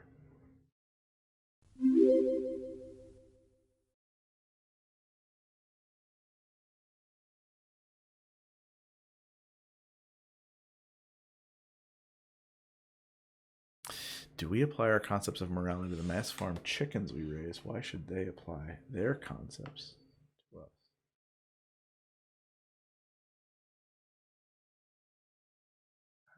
I think I see what you're saying. I don't know if I get it, but I think I see what you're saying. I'm just in the Middle East, the vibes are very contrasted. Well, fair enough. And I, for me, it's the end of an extremely long night. We've just been talking about some characters in media, particularly Homelander, and like what his deal is in The Boys, and that show is pretty cool. And I just think I feel like there's not much of an. I don't think there's an arc to him. I think he just is a representation of what the powerful are. I think that's it. It's just there's not much more to think about there than like that's what they're like. He's just a billionaire times 10. That's it. That's all it is. I liked Mindhunter.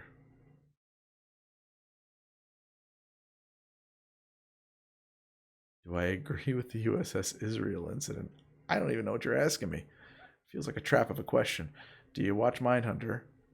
Small bit in the first season about high power serials. And yeah, they do think similar. There was a study on that pretty recent.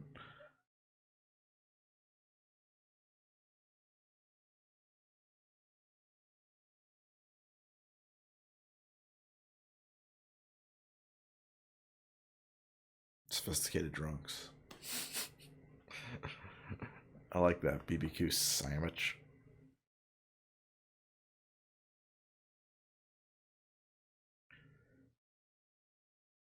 I drank more tonight than I've had in like weeks. And I don't mean like in a night in weeks. I mean like in weeks. I really haven't been drinking much in the past couple of weeks.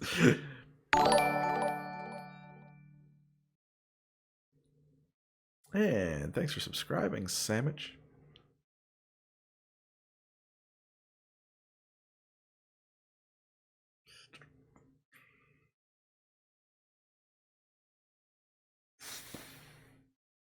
Alright, guys. Whoa.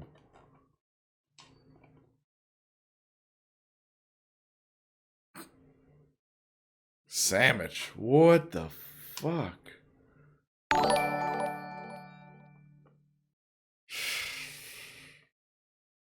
Excuse me.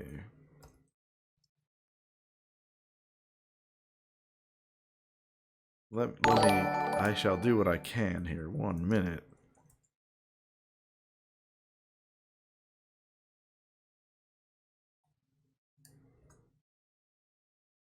I mean, I don't know what else I got. I can name you a VIP. I have to. Like, damn, man. Thank you. That was bananas. Oh, it's been done. You have been named VIP. You is now a VIP. I'll take it away from you soon enough. Don't worry. But you are for now.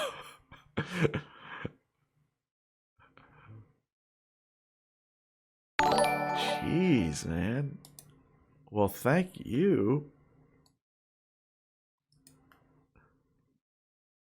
I'm glad I stayed up all night. You made it all worthwhile. So I gotta go to bed. It's so late. But now at least I can tell my wife when she asks me, why are you sleeping in? Well, I was up late, went late, but you know.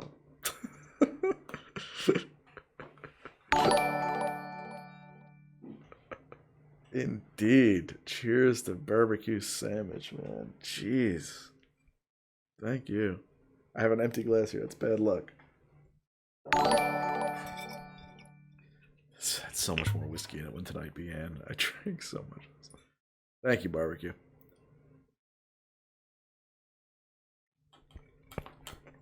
God, I love that. That's some good stuff. Oh, the peanuts in there are so good.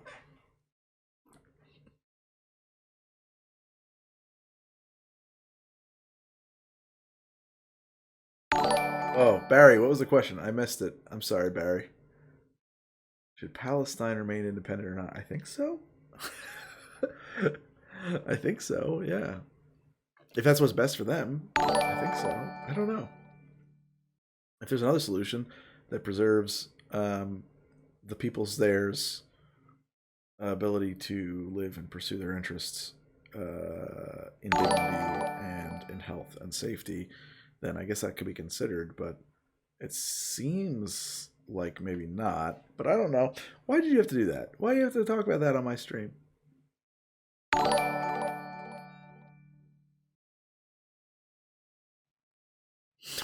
All right, international politics. Here we go. Oh, what sort of pies do you enjoy, savory or sweet? I do enjoy both. But since I quit eating mammals, my savory pie options are limited. I do like a chicken pot pie once or twice a year. A good one. But no, man, give me a cherry pie and a coffee. They'll come special. I'm sorry, that is the incorrect opinion. Well, I don't have a very informed opinion, honestly, Barry. Thanks, Barry. Better next time. I appreciate your well wishing there. I don't have a terribly informed opinion, honestly.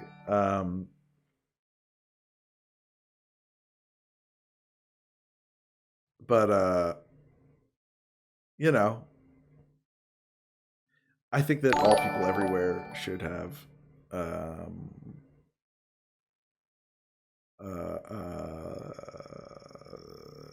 freedom to pursue and self-determination. And I trend in a direction that leans in all matters towards that. And I don't know how to, it's not always super obvious how to square that circle. And if you get the reference, always squaring the circle is one of the classic impossible math problems that cannot be done. So it's not always obvious how to square that circle. I like all music for the most part. Pie-themed drinks. That's a good idea. I like the idea of pie-themed drinks because I like pie, but I don't know what I would do with it. I like the idea. I want an excuse to eat and drink pie-themed drinks, but I don't know if it's good content.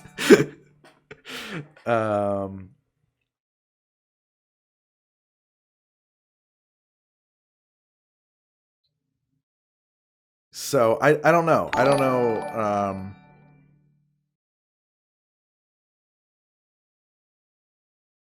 I have not seen Suspect Zero. Have to beat an apple pie. I agree with that. We need more ovens. Not sure. We're talking about pie. I'm fine with that. I don't know what you mean there. It's kind of that might be loaded, Barry. I'm a little freaked out by that, or maybe that's just me.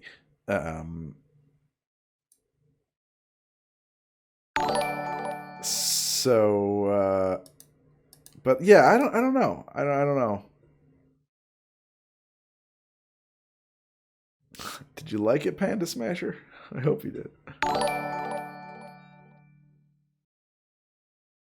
Yeah, I gotta go to bed. Oh my god, it's 5:30 in the morning. I feel like the last time I looked at that clock, it was 3:30. What happened? I didn't lose an hour. I lost 2 hours. You motherfuckers. You kept me here. Yeah.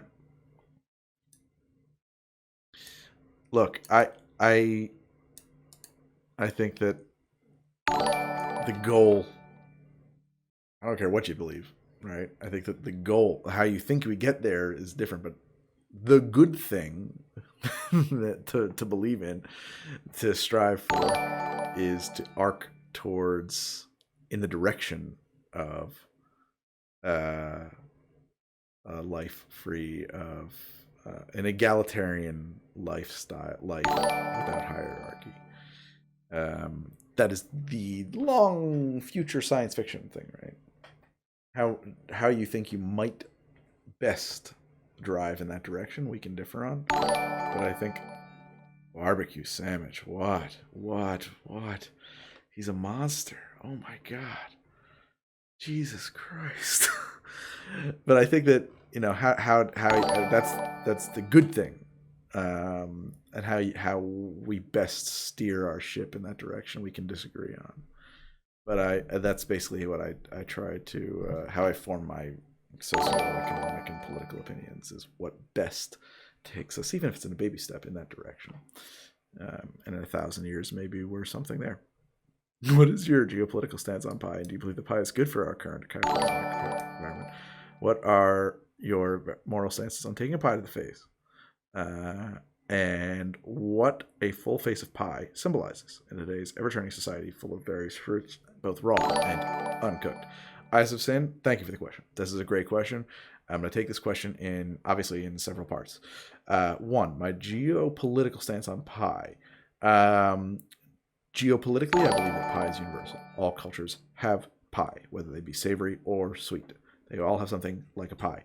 Quite similarly, all cultures have a potato pancake. That is just a fact. You cannot get around it. A friend of mine observed that to me many, many years ago. It is the truth.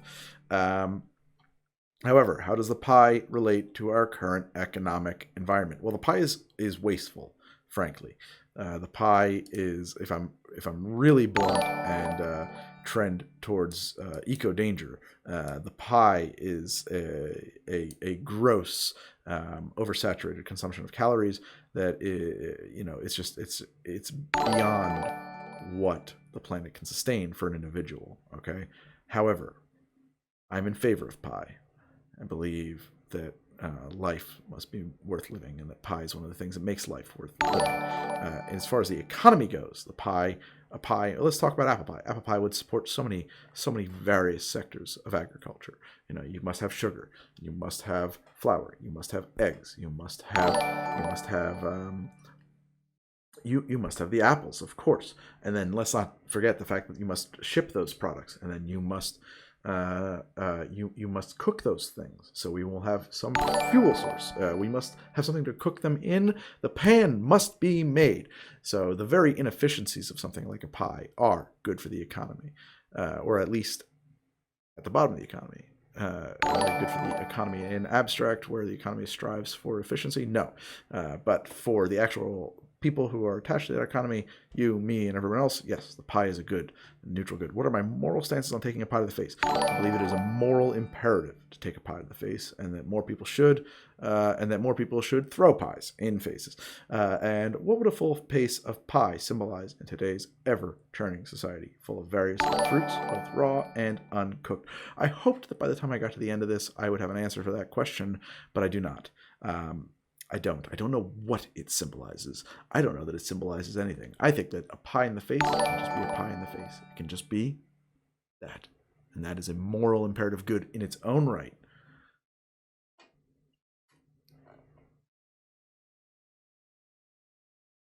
Pie. Pie is universal. Someone clipped this. I keep forgetting. I got to add a clip button to my stream deck because I feel like that's how. Is that important? I got to have good clips. Is the clips that make it the stream kind of blow up? I appreciate your well thought out and insightful answer. Thank you. 120 blackbirds baked in a pie. Oh my god, barbecue sandwich. I really hope that this isn't like your grocery money because, I mean, one, thank you. But two, like, sometimes if people make it rain, I worry. Like, are you okay? Is this an okay thing for you to do? I don't. Okay, thank you. Thank you. I really mean, seriously, thank you. It's incredible. Yeah, I have a really aggressive bot on here because we had this thing called dong awareness that was coming into the stream every time I streamed, and it was just spamming the shit out of like ads for dick pills. Okay, barbecue, sure, thanks. Not gonna argue with that. Fair enough. Fine. You can afford to hang out in this casino of emotional feels. You can go back to the VOD later and clip it. That's good to know. But I want to do it real time. Like, the whole point about the live thing is that I don't have to edit. I hate editing.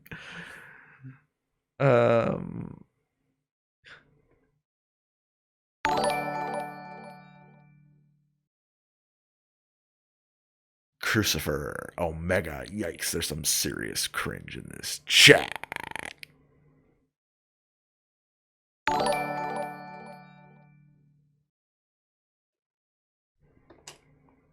Have I heard of Blue Chew? No. I've heard Blue Chew. I don't know what that is. Glad I can make you another box after. Barbecue. Anytime, man. Come around anytime. You'll always be welcome here. The door's open, man. I think drink based on amaretto and lemon with egg topping. Well, yeah, you're talking about amaretto sour. Sure, that'd be great. Hell yeah. Boy, oh boy, man. My wife has I'm an aunt, actually, and she makes a cheesecake, but she uses like an almond crust. Somehow that combination, that is, I mean, I've eaten a lot of cheesecake. I've eaten a lot of cheesecake in my life. As you may have noticed, I've had some cheesecakes. But that combination of that almond crust, man, ooh. So I would imagine that, yeah, an amaretto lemon meringue pie would be fucking phenomenal. I would imagine that'd be really good.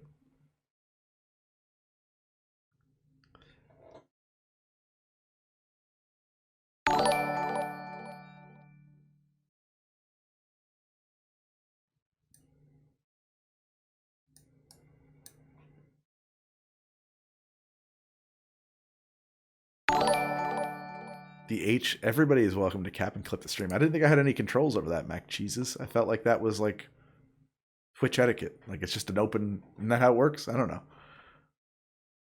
I feel like intellectually I bring along to the table here. I agree with that, Eyes. The pie question was poignant.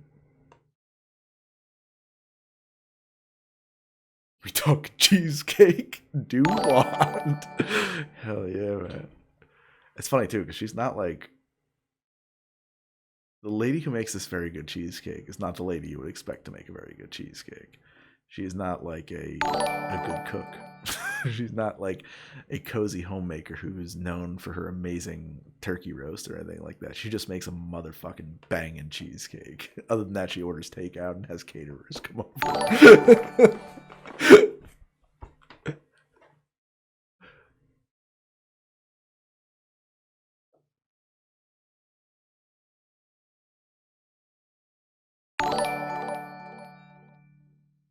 How many gifts some choose to get a custom drink named after you?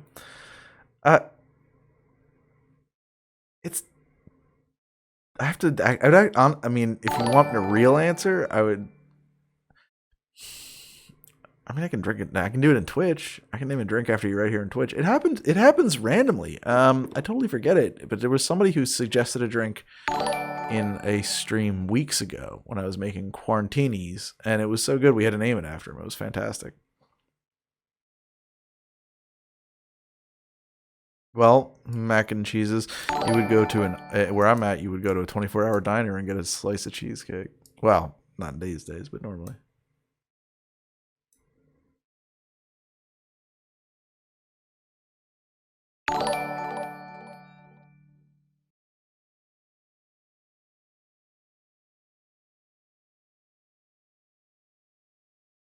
You know what, Isaacson? You can just leave the sweatpants out. We all live in sweatpants now.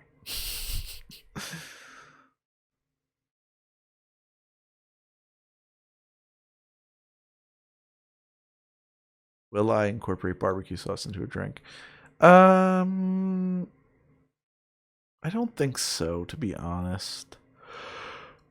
The thing about that is that barbecue sauce is basically brown sugar, chipotle, and ketchup, or water, and maybe some smoked paprika. Like, there's a couple different ways to skin that cat, but like when you think about it, like, okay, well, there's already sugar in the drink. Do I need to add a acid like a tomato? Maybe, but probably not. Basically, when you come right down to it, almost any cocktail, any sour specifically, if you add some chipotle and a little bit more sweetness to it, basically becomes barbecue sauce. So I don't think I would actually just add barbecue sauce to a drink.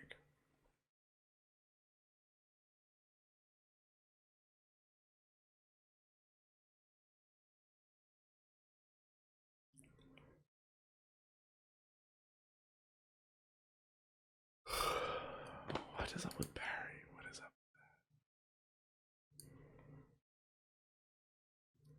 I should do shrubs, and I should do homemade bitters. People keep asking me for that, and it's like good content.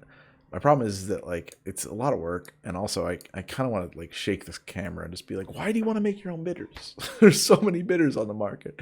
In the early 2000s, it became a thing because there was like not a lot of product out there, and you kind of needed, like, you literally couldn't get quality orange bitters until Gary Reagan came out with Gaz Reagan's Orange Bitters #9. So it's like, why? But those days are gone. And it's so easy to buy bitters, and it's such a bitch to make them. Like, why do you want to make your own? Just buy them, man. They're easy to buy.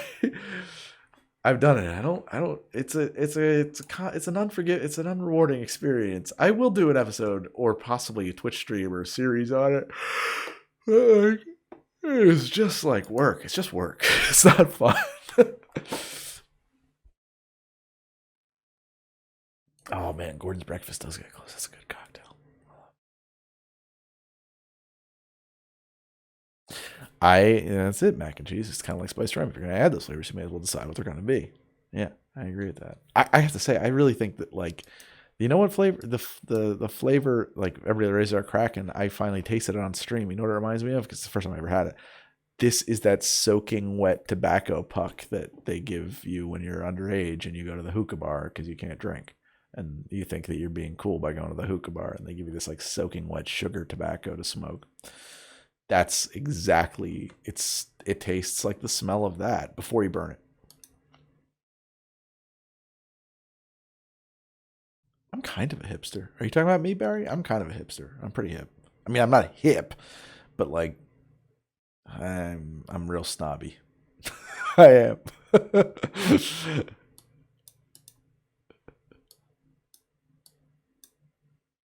Go to bed. Oh, there's like an image here that I can't see. EOG pout. I don't know why I can't see it.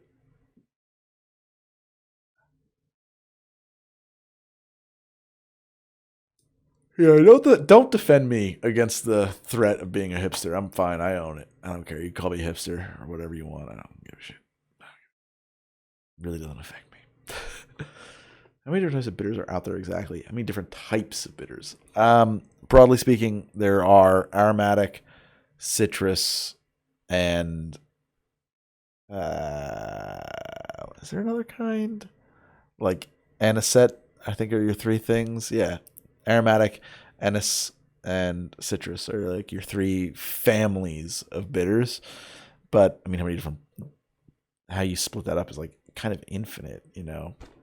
Hundreds and hundreds of brands of bitters.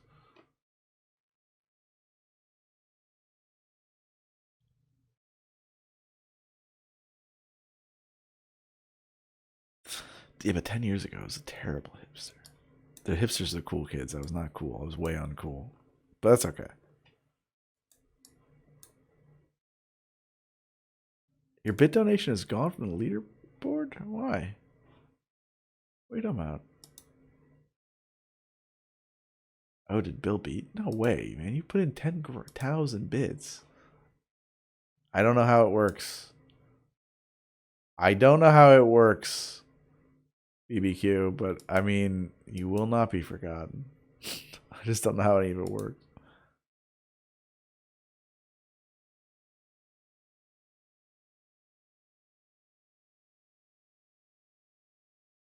Oh, that's awesome. Unlashak. I'm glad you like it.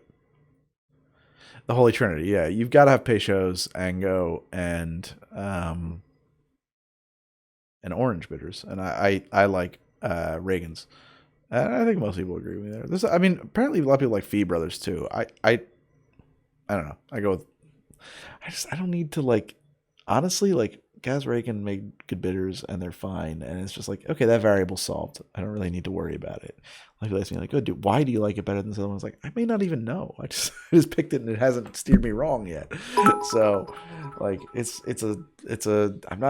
don't think about it that much. It's just done. Beyond that, I always like to have a bottle of chocolate bitters. Bitterman's makes one that I really like.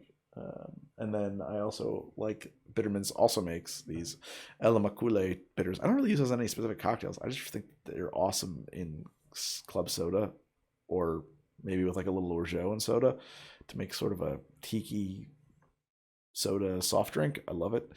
Um, it always tastes like Coca-Cola with, to me in my brain, it tastes like Coca-Cola with all the sugar stripped out of it. So I don't know. I like them a lot. But I don't really like. They don't like. I don't have a whole bunch of cocktail recipes I call for them, but those are the ones I would say are like additionally. Are grapefruit bitters wonderful? Yes. Are you going to use them all the time? Absolutely not. It's like you're going to use them twice a year. Are celery bitters interesting? Certainly. Are you going to use them all the time? You won't. You're just not. You're not going to get a lot of mileage out of them.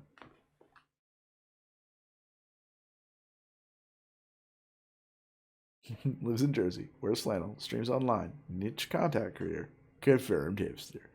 That's me, Greg the confirmed hipster. Greg is a hep cat. Oh, interesting. 1930s reefer smoker. You've never tasted a proper whiskey sour. Oh, you should though, man. Honestly, it's a good drink. You can make it yourself. You could just do it, Barry. That's the whole point of my show. You don't need someone else to make it for you. Just take the recipe. Go. It's like season 1 of How to Drink. It's like the first 6 episodes of How to Drink. I made a whiskey sour. It will not disappoint. Just do what I say. just, just, just give your will over to me. I don't mean that came out wrong. Is what my point was. But like, yeah, like a whiskey sour, you make a good one tonight, tomorrow. It'd be great if you have some whiskey and an egg. I think the egg matters. So I would probably drink more sour drinks, but my wife complains every time I shake something if she's already gone to bed because it's loud. So I drink a lot of old fashions, and I'm often up having a drink much later than her. Not often, but like a lot of times it does come up. Or yeah, whatever. My point is that I'd probably drink more shaken type drinks. I don't drink that many shaken drinks alone.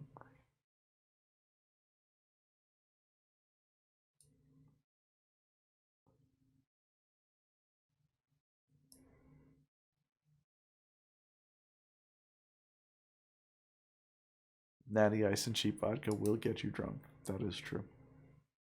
It'll do it. Barry has figured it out. He's done that. All right. I officially must sleep. So,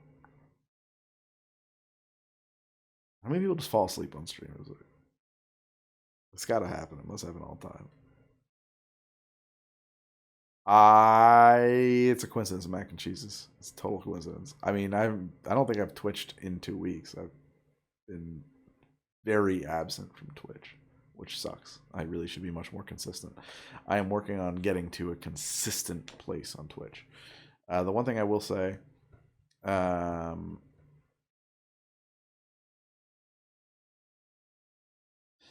I've thought about banning you, but like you haven't really. You've straddled a line. You are a total asshole. I agree. Maybe I missed a few comments. I've thought about banning you. I have. For a minute there, you were really close, and you could cross the line, and I will cut you off. I'll ban you in a minute. I don't give a shit. All nighters will make consistency difficult. Well, consistency would be like something like 2 or 3 streams a week, and so I will consistently be streaming on Thursday nights at 9 p.m. because we're moving Dungeons and Dragons streams to being weekly at 9 on Thursdays. I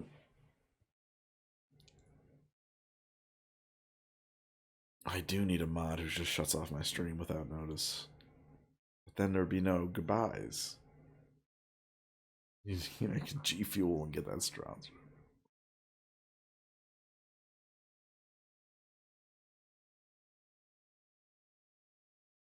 Alright, guys. Why am I so bad at ending streams? I just can't do it.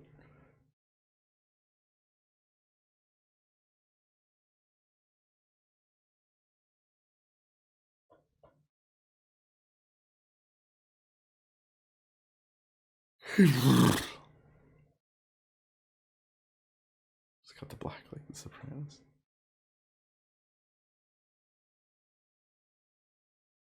Thank you for being a friend. That's how I end my stream. I sing a super song. Going down the road back again. And if you threw a party, inviting everyone you knew. The biggest present will be from me to you. With a ribbon and a love. That's it. Thank you for being a friend. Ooh, where are you from, Ordo? There was just some article about where you're from determining what you call the goodbye without saying goodbye. The French exit, Irish goodbye. It's like a bunch of different names for it.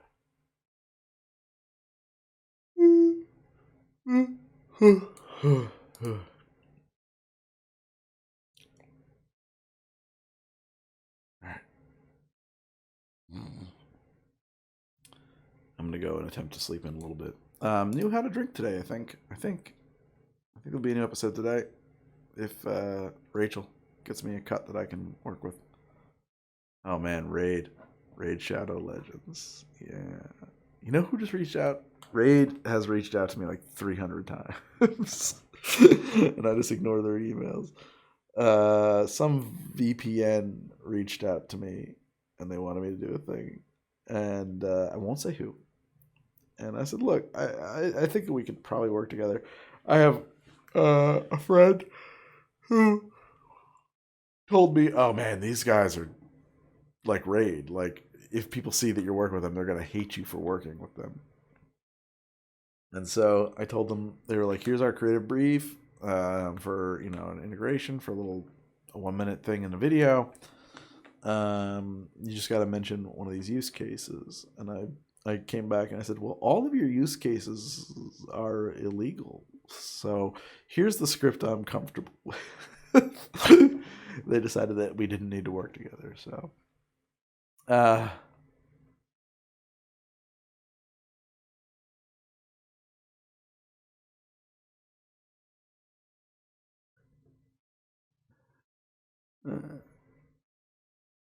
don't know what I'm doing up this late. Charlie.wave. I mean, the best use case you can say for a VPN is to hide your traceable data online, which allows you to avoid being targeted by targeted advertisements on platforms like YouTube, which is, I mean, that's literally how I make my money. It's very fucking hypocritical for me to run, like here's how you keep your secret. Yeah, do this, and then ads won't get targeted at you. Like, I don't think that other brands think this much, but if I was another brand considering sponsoring How to Drink, I might look at me as an enemy. Seeing that, I don't think they think that much in reality, but they should, they really should.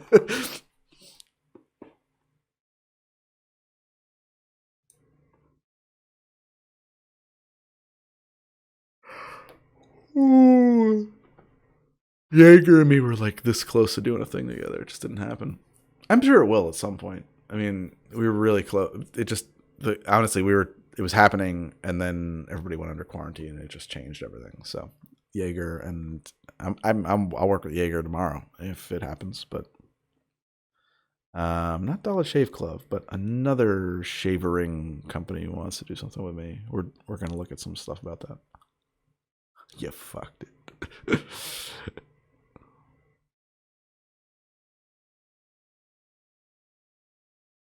Oh, I wonder if he caught my sponsorship, the deal that I didn't get with Jaeger.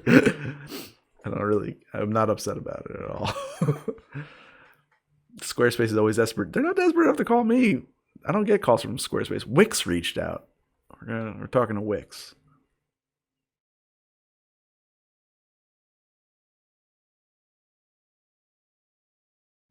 Yeah, and your friends, I'm trying to use it to circumvent navigate government browsers. That's a thing. That's a real thing.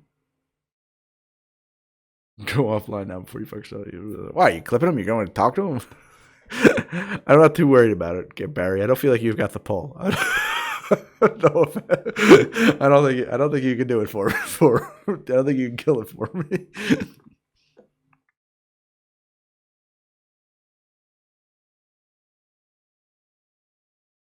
Warface Breakout just sponsored like every YouTube. I don't even know what Warface is it. Warface Breakout. I'm just gonna make a guess. Is it pimple cream? Is it Oxycutum? Is it OxyClean? Is that what it is? Is it to get rid of zits? What the fuck is Warface Breakout?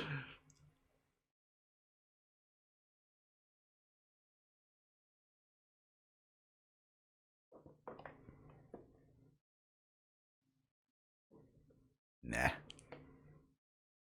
no bad actors here. No, it's a game. Okay. Okay. Warface Breakout.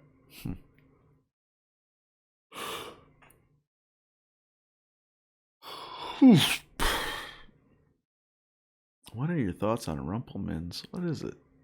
It's some kind of a liquor. Rumpelmans is liquor, right?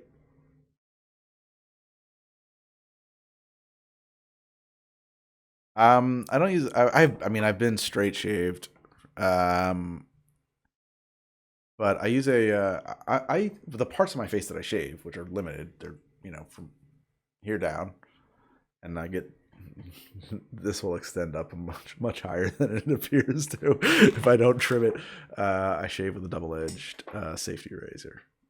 I use feather blades in a pretty standard. I think it's a Mercur handle, but the blades are feathers. But yeah, from here up to here, I can grow monster chops. I always could since high school. I had in high school for a brief period. I had like full on like Wolverine, Martin Van Buren chops. Not a good look. I'm glad I got rid of that. I think the watch count going below 90 should be time to go. I can't see the watch count. It won't load for me. I don't even know. I assumed there was just like 3 of you in here. Oh, 95. Well, not time to leave yet. Oh, it says 89 on screen, though.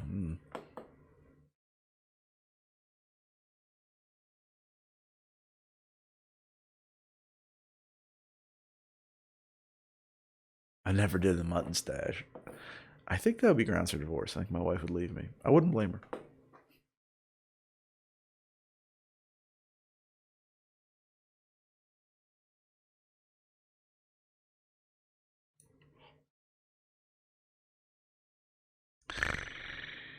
I'm asleep. Go full Lemmy. Well, do I have to get like the boil thing to go with that? The ace of spades. The ace of spades.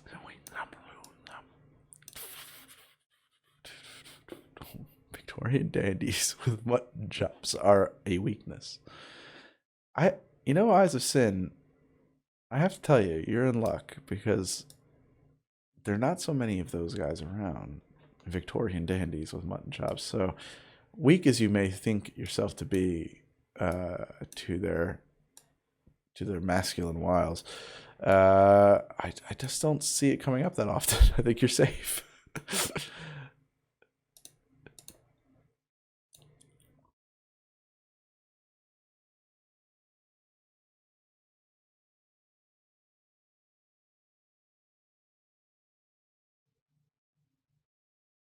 Why do you think I date so many women? Because they can grow mutton chops. I don't know. Just for your own sake, delete it and private it. What are you talking about? I didn't say anything. I didn't. I don't know what you think I said that I shouldn't have said. I didn't badmouth any brands. I violated no contracts. I'm fine, guys. I'm fine. This is safe. I promise you. Mentioning the existence of brand deals should not be a preclusion to their existing. I work with some brands. It's okay. People do that. I don't know what. Barry is just like, fucking guy. Oh god.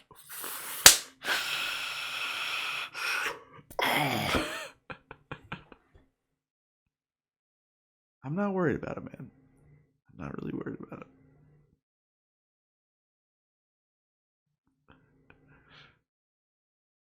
He's talking about it.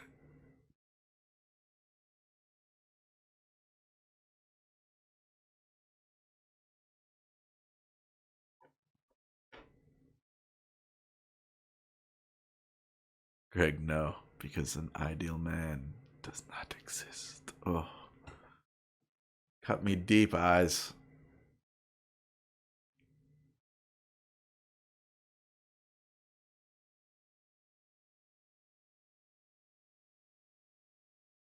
Hope you win. I'm not. What do you think I'm?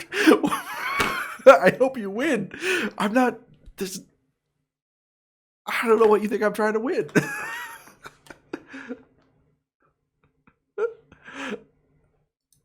I just.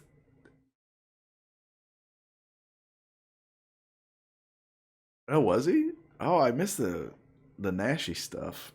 I missed that. Barry, you a Nashy? We got a Nashy over here? I can't have no Nashies. I can't have them. Can't have those Nazis.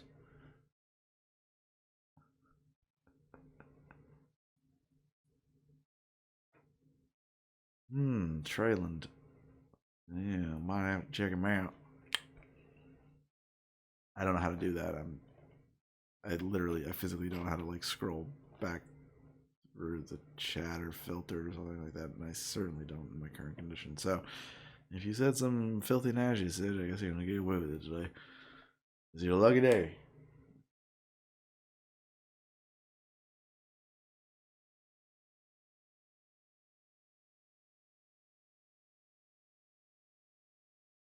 Ah, Trayland, I gotta watch the whole thing. Come on, I don't got time for that yet. I don't, Barry. I don't know. I'm not saying you is. Go hold your horses there. You don't need to.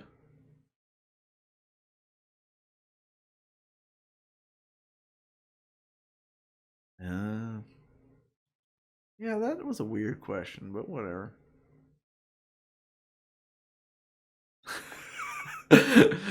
Oh man, that's an alignment question. Mac and cheese. I'm just here to see people be a band. I just like it. I just like seeing a band.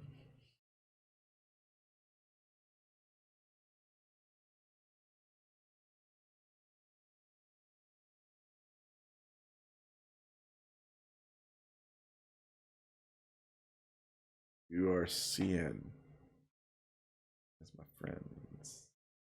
Canadian? Not sure exactly what CN.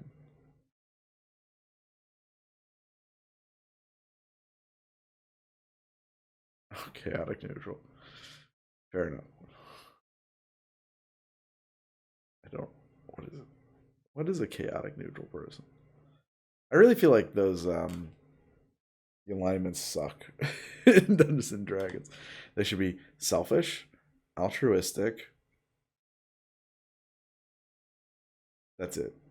That's really it. They're the only two alignments. You are selfish or altruistic.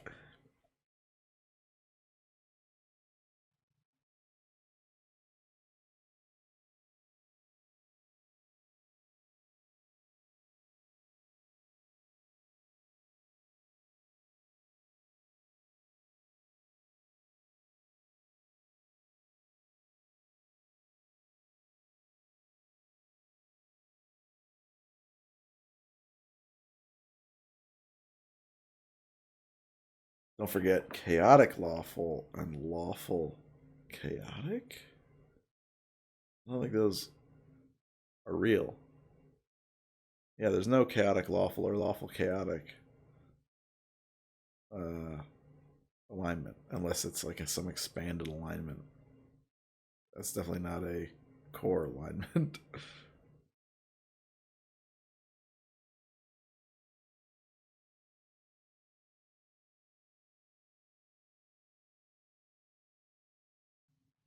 Lawful bad or chaotic good, those are things. Chaotic evil.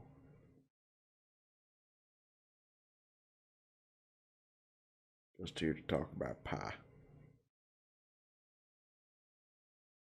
Flirt with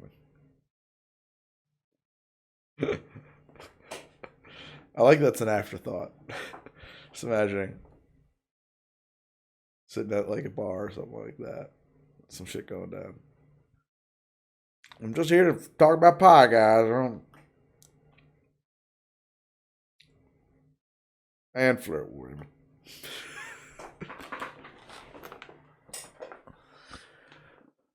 Lawful chaotic, lawful. Pie first.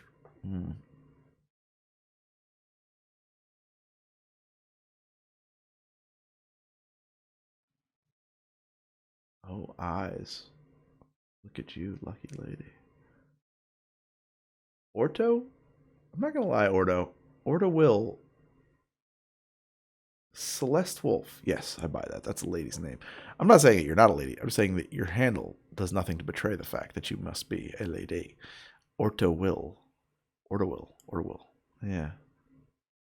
Sounds mad. It doesn't sound. Yeah, I don't know.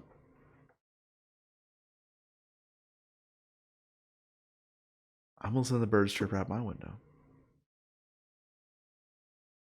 Well, guys, I'm really going. I have to call it a night. Good night. Good night. Good night. Good night. I love you all. Thank you so much for hanging out with me. Thank you so much to Barbecue Sandwich. That was insane. Thank you. I mean, like, seriously, that was ridiculous.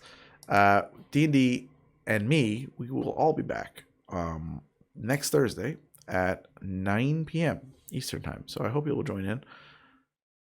And I'll see you then. Until then, thank you guys so much for hanging out, for being a friend, subscribing, chatting, generally not being shitty to each other. That's cool too. I like it when that's the fact. And I hope I will have a new episode of How to Drink out tomorrow on YouTube, and I hope that you will watch it. And if I do, it'll be I don't know if it'll be in good taste or not. We'll see. It's called Let's Drink Like It's 1918. It's all about the cocktails that were popular in 1918. I hope I dance that dance right, because that could easily go badly. That could be in poor taste. I hope it's not in poor taste. All right, guys. See you guys soon. Bye-bye. Good night.